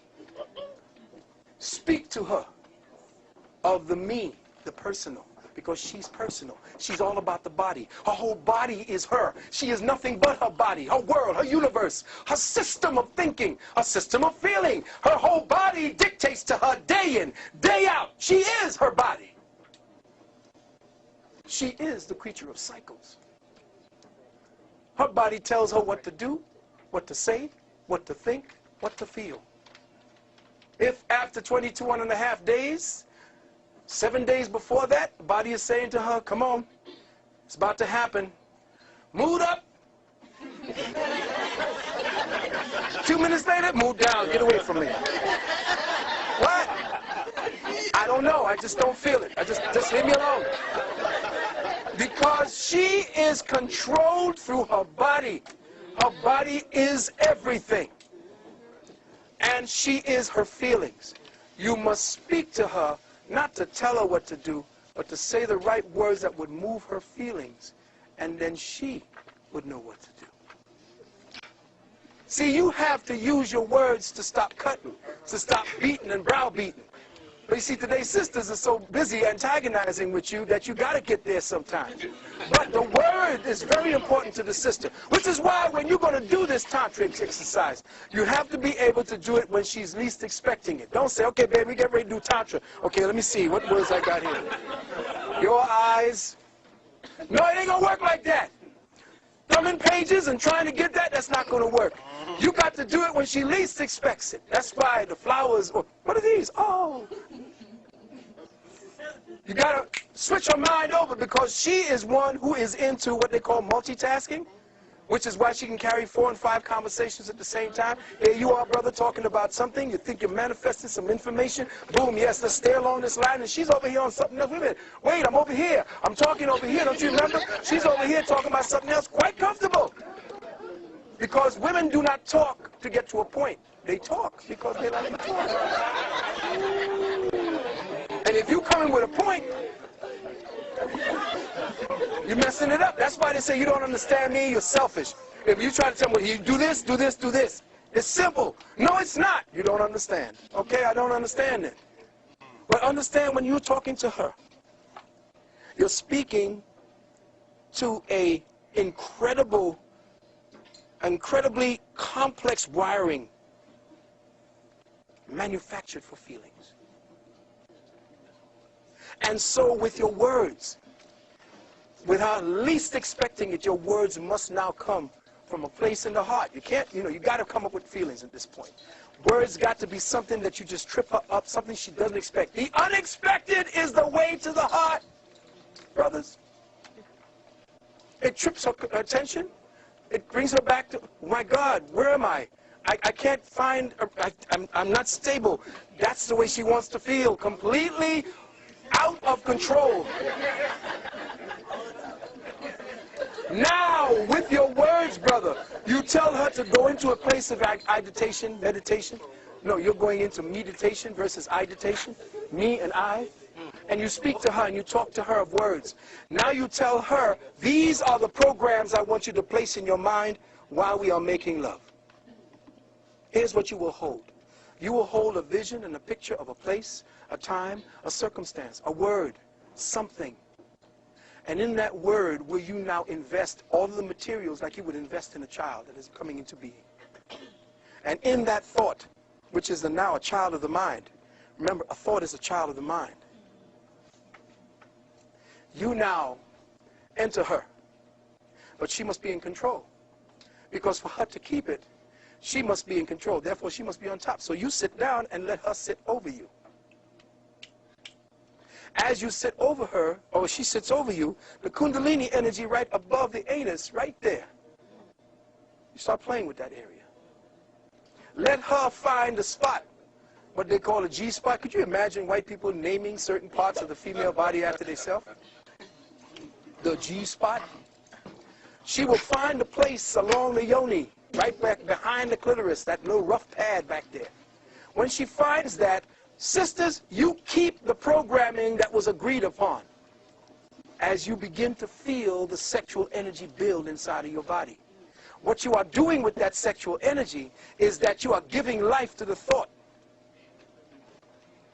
The more you keep the energy, this is practice, the more you, see, so it's going to be fun. So you keep the energy, sister, keep the fold, keep the focus. As it's building, you're going to start feeling it. And you can tell when they get it. Brothers, you are the scientist. You are the one that's controlling the energy in her body. You're watching the energy flow. As she takes off, you begin to see where the energy is because you'll watch it. If you're watching her body from here, you will see the body the aura begins to change from here to the heart chakra. And then all of a sudden, you look at the nipples, they begin to grow. You know the energy is in the breasts. And then all of a sudden, it starts going into the arms. When it reaches the head, what happens, brothers?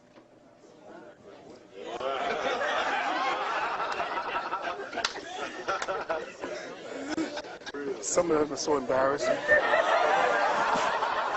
Right?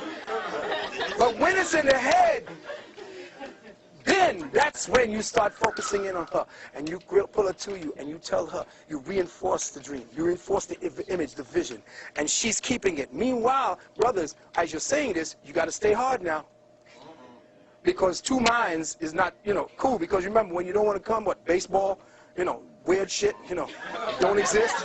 It's like, okay, baseball, cars, what am I thinking about?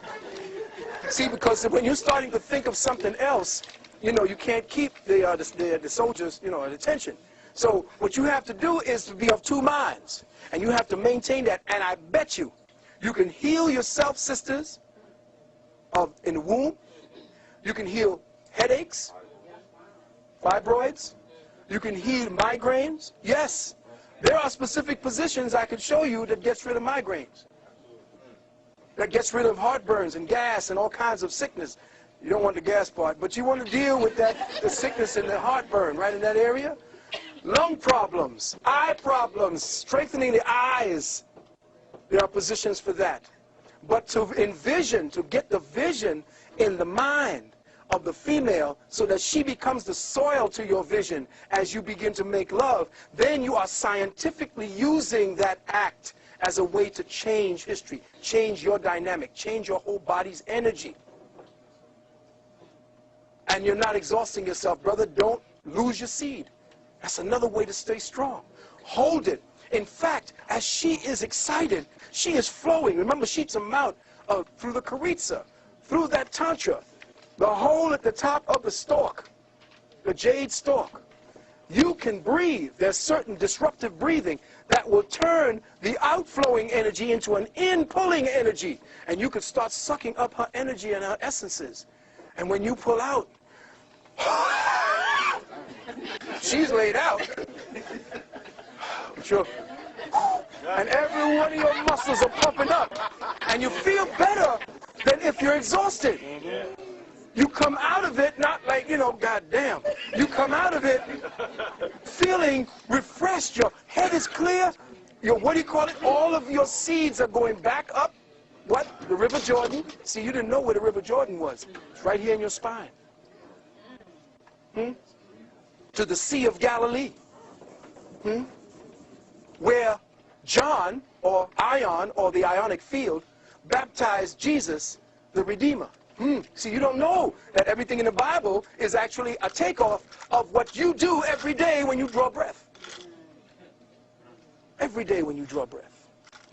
So what am I saying, brothers and sisters? I can go on forever. Yes, we got to do something. We're going to shut it down. We got to close it down. What I'm saying, we got 15 minutes. Yeah, we got 15 minutes, and then we're going to rearrange the room. Right. And provide a new energy persistent cue. Okay. Oh, I'm sorry. That's right. I'm sorry. Okay, 15 minutes. We're closing it out now. We'll be doing consultations. I have 100 of my tape lists here. You could pass them around. I didn't bring any tapes. I have over 120 of them, so I couldn't carry them around. What I do have is a tape list of about 46 of the titles. And these 46 titles, you can look around and see which ones that you want out of them. And just give me a call. They go from anywhere between 3 and 11 hours of talking. So, yeah, right. Okay, so what I'm going to do is, I didn't want to come off of the situation.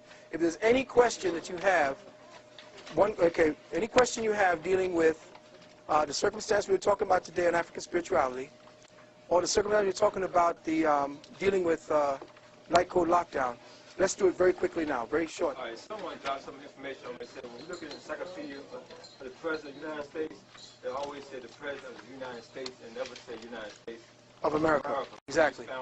Well, the President of the United States is a CEO. He's just working for the international bankers. He's the meat puppet. They have their hands up George Bush's ass and somebody's moving it. He's like a Muppet. He doesn't have any say-so. He just does what he's told, essentially. Yes, sister was back there than you. Yes. Could you speak on the relevance of understanding the cycles of time in the great year, and if the year 2012, what relevance it has? Beautiful. Just did a tape on that. I'll be doing that, the second part of it, I just did it in London. The great year is coming full circle at this time. The actual date for the time when we get ready to enter into the void. And I didn't get a chance to talk to you about the void. The great void that the Olmec Mayan masters were talking about is October the 28th, 2011. That's when we begin to enter the void. 2012, we will probably be in it pretty much for the 3 days of darkness. The significance of that is that the Earth is going through a magnetic shift. In fact, we just got substantiated last week that NASA said that the Earth has slowed down substantially, which means that when the magnetic energy drops, the electrical energy rises, which means consciousness will quicken everyone. And where you are, the level of consciousness that you're on, that's where you're going to be operating from. So if you got the mindset of an onion, that's exactly where you're going to be thinking. That's why it behooves you to start dealing with some of the, oh, by the way, oxygen levels on the planet will drop substantially over the next 7 years because of what's getting ready to happen. The slowing of the Earth, the pollution, the passing by of Herculebus. Herculebus is a planet that appears every time we get ready to come out of the cycle of the last root race. We are dying of this is the 5th root race, it's dying. The next root race is coming in, and this planet called Herculebus is always here at the beginning when we're entering into Aquarius. That means there's going to be upheavals, you're going to see volcanoes, tsunamis, excuse me?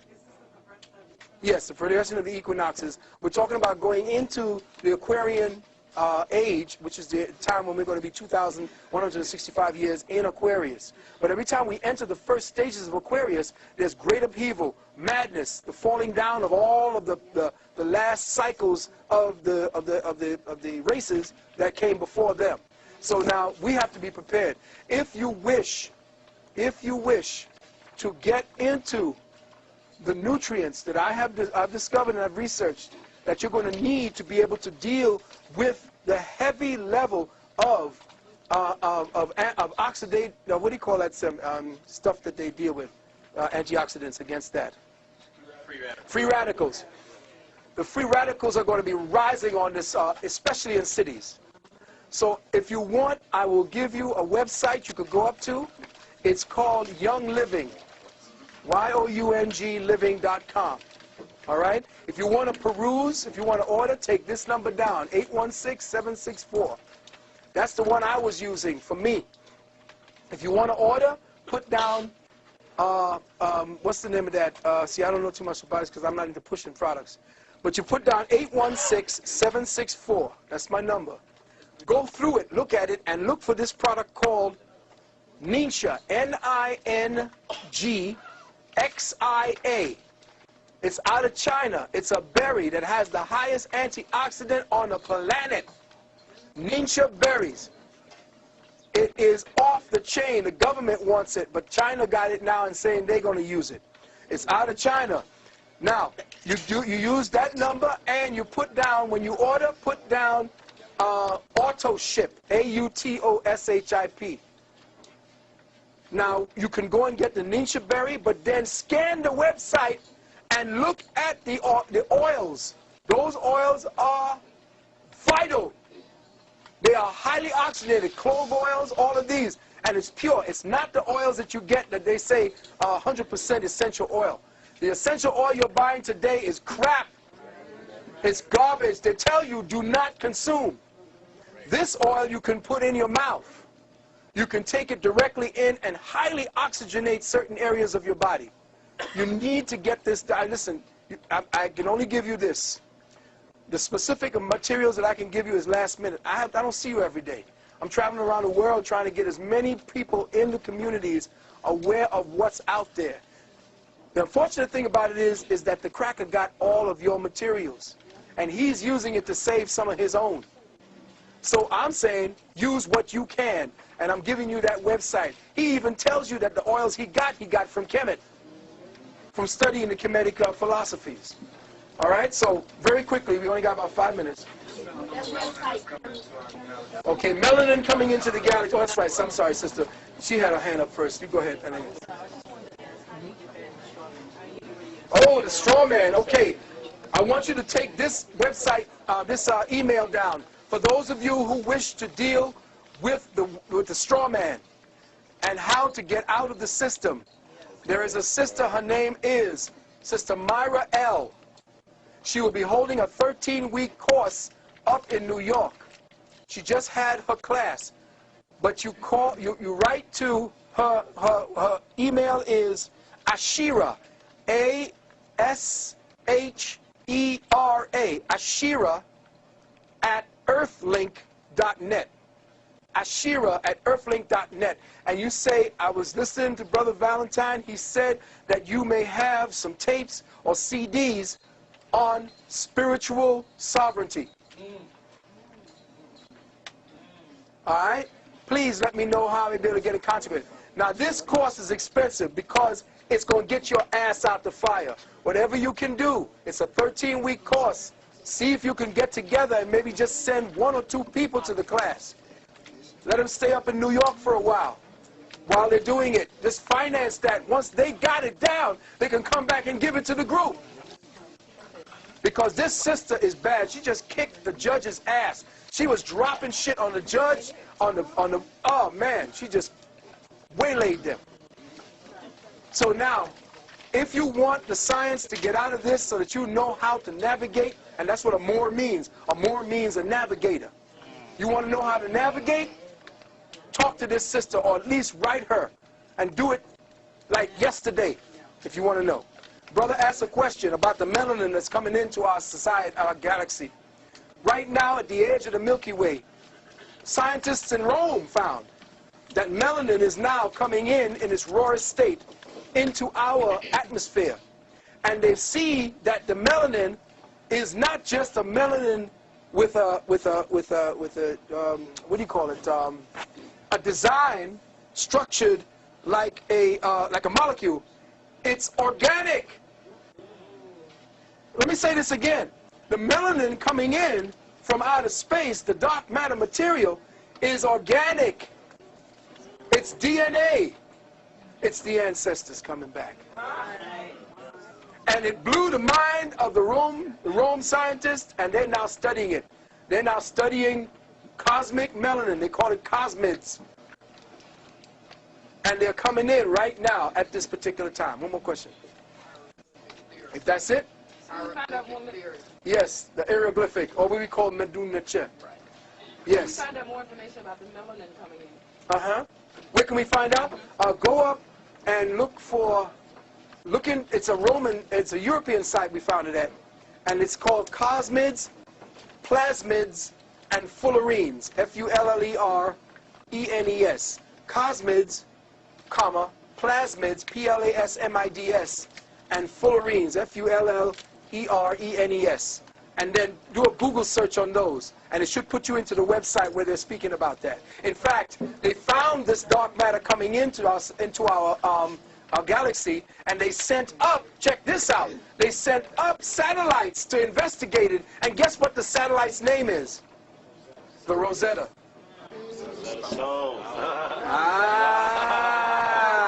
Check it out. And it's going to be broadcasting this information back in 2006. Yes, sister. When are you coming back to Richmond, Virginia? I have no idea when I'm invited. I just loved it here first and foremost. Brother, I'll tell you, this has been a beautiful experience for me. It reminds me of when I was out there in London and around. You people here have been just wonderful. And I thank you for your attention.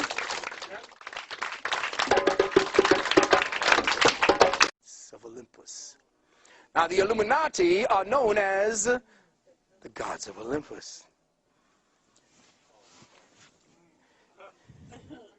Flash forward to Snoop Dogg.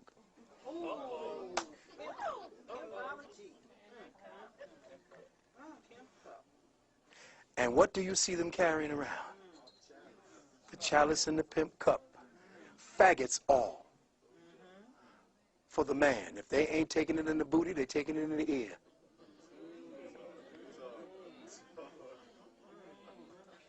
And you heard about the down low. So the age of Aquarius is the age of faggotry.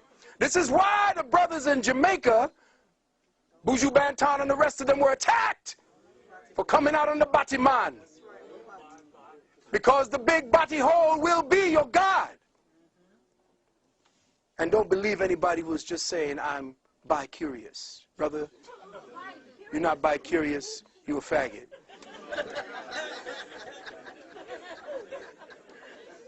You a faggot. You are religiously hypnotized, and even Jesus looked like a faggot.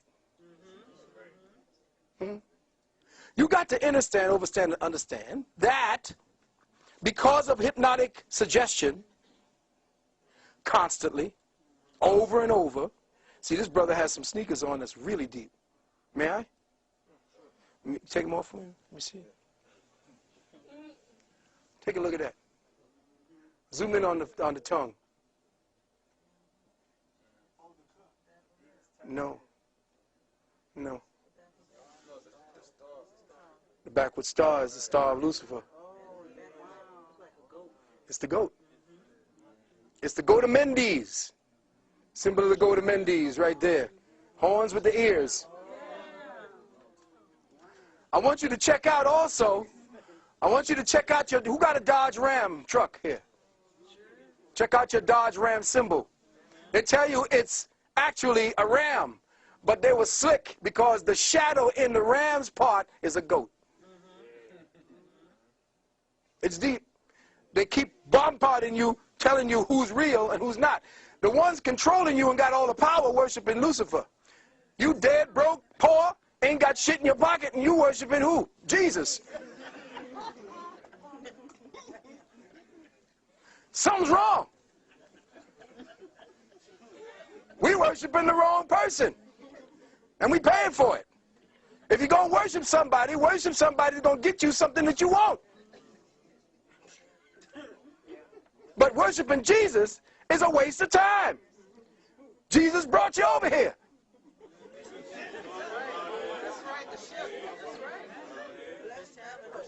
Blessed by the bishops. So if you're going to do anything, do it the other way and then give some of that money back to those worshiping Jesus. Go get it from Lucifer. Bring it back to your people. Now, I'm not saying, you say, oh, God, hell no. See, now everybody going to start sacrificing goats and chickens and shit. I'm not talking about that. I'm talking about the fact that what we have here, if I may, what we have is a problem dealing with deprogramming.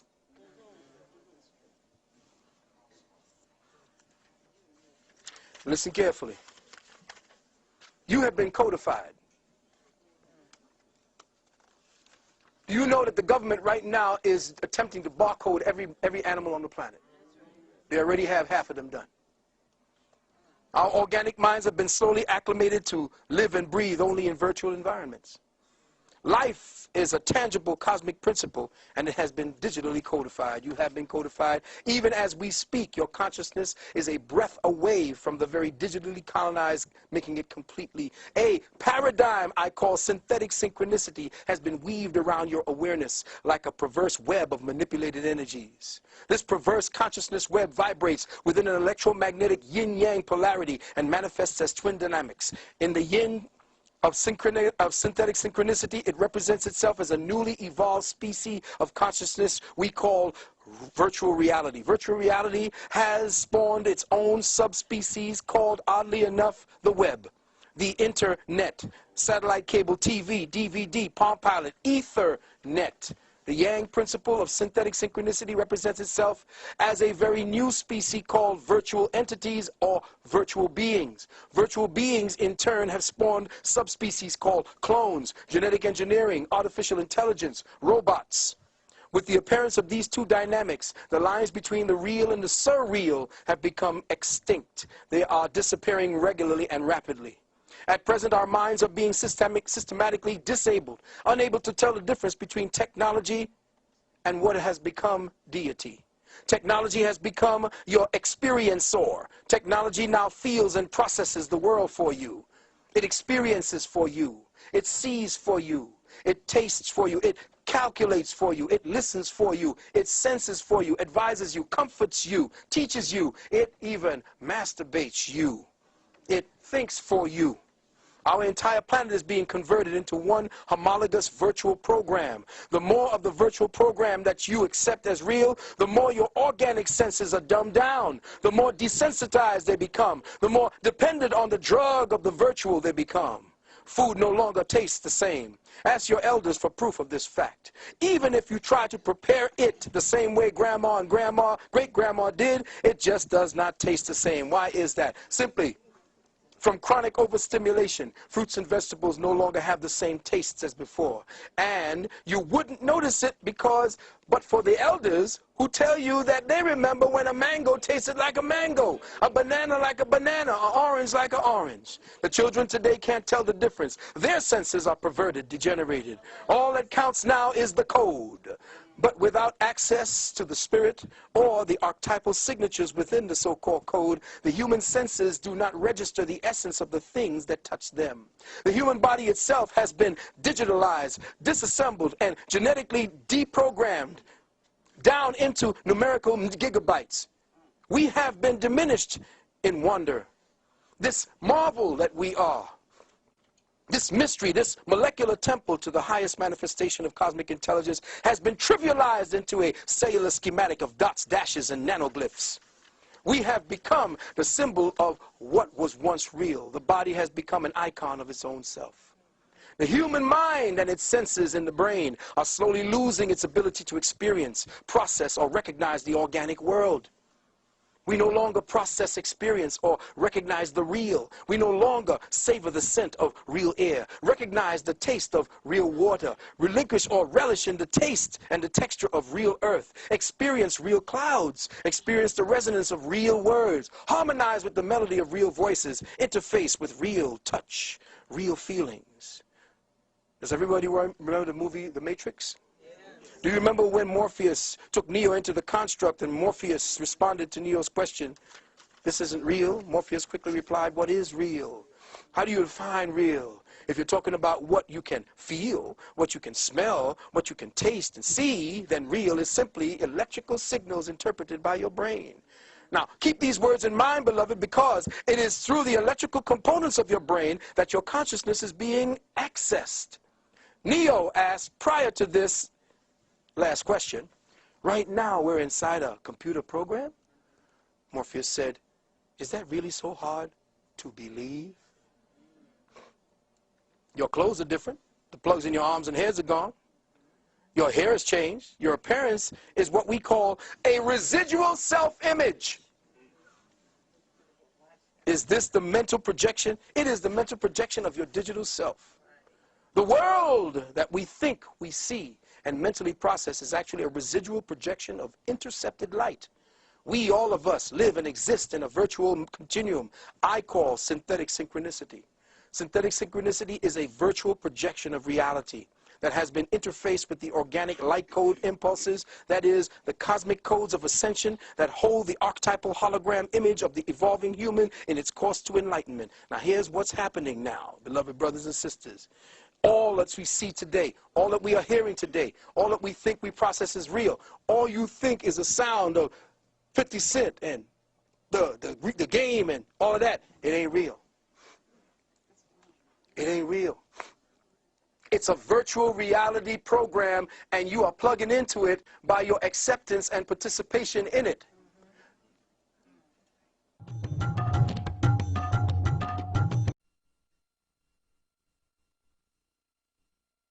Now is not real food. See, what's happening is they have to take out what is real in the genetics of the food, because what is real is what interfaces you with the earth. The earth has your final programming. Once you interface with the food on the earth, food and eating is a form of communication. So when you eat, you communicate with nature. Once you change the codes that are supposed to go in and teach your genetics what to get ready for with the incoming light codes of transmissions with consciousness and ascension, they have now polluted your insides, destroyed the genetics, therefore the wiring can no longer pick up the light codes. Now, brothers in the nationalist community, when I was talking to them about dealing with metaphysical thinking, they were thinking I was talking hocus pocus. No, get that ooga booga bullshit out of here. pick up the gun and go. I said, that formula don't work no more. They got that shit checkmated. You got to come at them the way they're coming at you. These fools took science and went into your graves. Why do you think they spend so much money and time in your graveyards? Because they are studying the sciences that made you great. They, in their limited ability to process light, can only see half of it and only use it as a weapon. They can't use it to rise any further because the cracker can't go any further. He has to go further through your womb. That's right. He cannot evolve out of this particular type he is right now. He needs the black womb to get the fuck out of here. That's right. That's right. He's shut down in his own crackerness. His lack of melanin completely shuts his ability to move to the next species threshold of existence. The next species threshold of existence is locked within the melanin code. So he has to pervert it. He has to destroy it. He has to attack it. And he has to use it. Why do you think Rwanda scooped up all the hundreds of thousands of bodies? Where'd they go? Wasn't no mass graves. They went down here to Langley. Some went up into the northern parts of Europe and were melted down. And I have asked, where are all the bodies through all the centuries? What happens? They are using it as a food source. Food source. See, you know, you can't look at these things and say, well, goddamn, let's just throw some. You just taking it all the way out now, Brother Valentine. There's something wrong with you now when you're talking about them eating black people. Yes. You got to remember that he cannot see beyond his abilities. His first eye, what you call a third eye, is shut down. Because it's shut down, he can't see the possibilities or the probabilities. He has to work with what he has here now. And he's following you. Every time you make music, he dissects it. He's checking it out. Every time you dance, he's writing the shit on the floor. What the fuck is that? When the brothers and the sisters began locking and popping, you didn't know. A lot of the brothers and sisters didn't know that the ancestors were saying it's time to get back and study the Medu Neter. So every time you all would lock and pop, I'd be... Got it. All right. Whoa, that's been... Oh, I didn't see that one. Because the ancestors were communicating through the young boys. And they were hitting these deformed poses that were the hieroglyphs coming through. Those were the spectroglyphs going through the untainted mind. And we were not, the spoken word came later. But I'm talking about the dance. The dance is the most organic form of spiritual expression there is. The word is calculated. The dance is not. So when you're looking at the dance, you are seeing which spirit is coming through, what it is. And when they started popping and locking, I said, the ancestors are back. Get ready. They're here. Start getting your notepads out. Start getting your translations. Start opening up your mind. Drop your religion. And reach for the sky. What happened again? When you begin to understand who you are, you lose all necessities, or what they tell you are necessities. You see, I told a young brother just the other day, yesterday, and a young sister, I said, no real food creates a craving. Let me say that again. No real food creates a craving. You don't Jones for apples. But you Jones for a chicken wing and some ribs. Soon as you smell it. That's your addiction. And the problem with you getting out of here is because you were in somatic lockdown. I did a tape. I talked 11 hours, so you know how long I could go. I ain't going to stay that long. I had people sleeping on the floor, still talking to them. You are in somatic lockdown. Somatic lockdown means your somatic, your body lockdown. Your physical body today, based upon Willie Lynchism, is your cellular structure is constituted of addicted cells. Your cells have been conditioned by addiction. That's how they control you. Once you create an appetite within the physical body, I control you. I got you for an appetite for comfort. Got to go home, got to have a bed, got to have your lights, got to have your TV, got to have your fridge, got to have a certain amount of clothing, got to have your makeup, got to have all of these things, and they make you want it. Once they got you wanting that, needing it, craving it, they got you. That's why I say when I was talking, Brother Dell and me were talking last night till about 2 in the morning, right, brother? We were talking about a day of absence, and then a week of absence, then a month of absence. Once you pull the plug on this cracker, he will come begging you, what do you want, nigga? Anything you can have. Just put the plug back in. Just look at me on TV some more. Watch me, listen to me, see what I do. Because once you keep doing that, you're addicted. They know you're addicted, they feed your addiction. If you don't see that the somatic body is your lockdown, this is the way they keep you in lockdown. The somatic body got you in light code spectral lockdown. In other words, white light has 7 bars, check? Those 7 bars are your consciousness lockdown. Those colors are your lockdown. Because white light has a certain amount of color in the spectrum, and your consciousness is based on white light. But white light is just but 7 variations on the wavelength theme. There's 360 degrees to the circle, which means, dimensionally speaking, white light is your jail. And the way that they play with the frequencies today through the television, because, and by the way, brothers and sisters, let me just give you a little hint right here. Somewhere up here, there's a cat's eye. If you got cable, they're looking at you.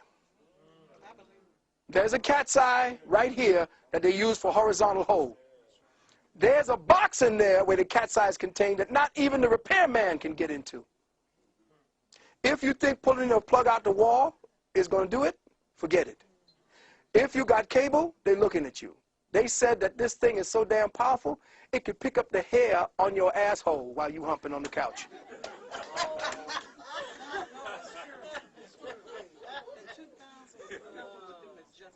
And all of these niggas is out there running, getting all this digital, liquid screen, big-ass TVs with Big Brother looking right in their living room.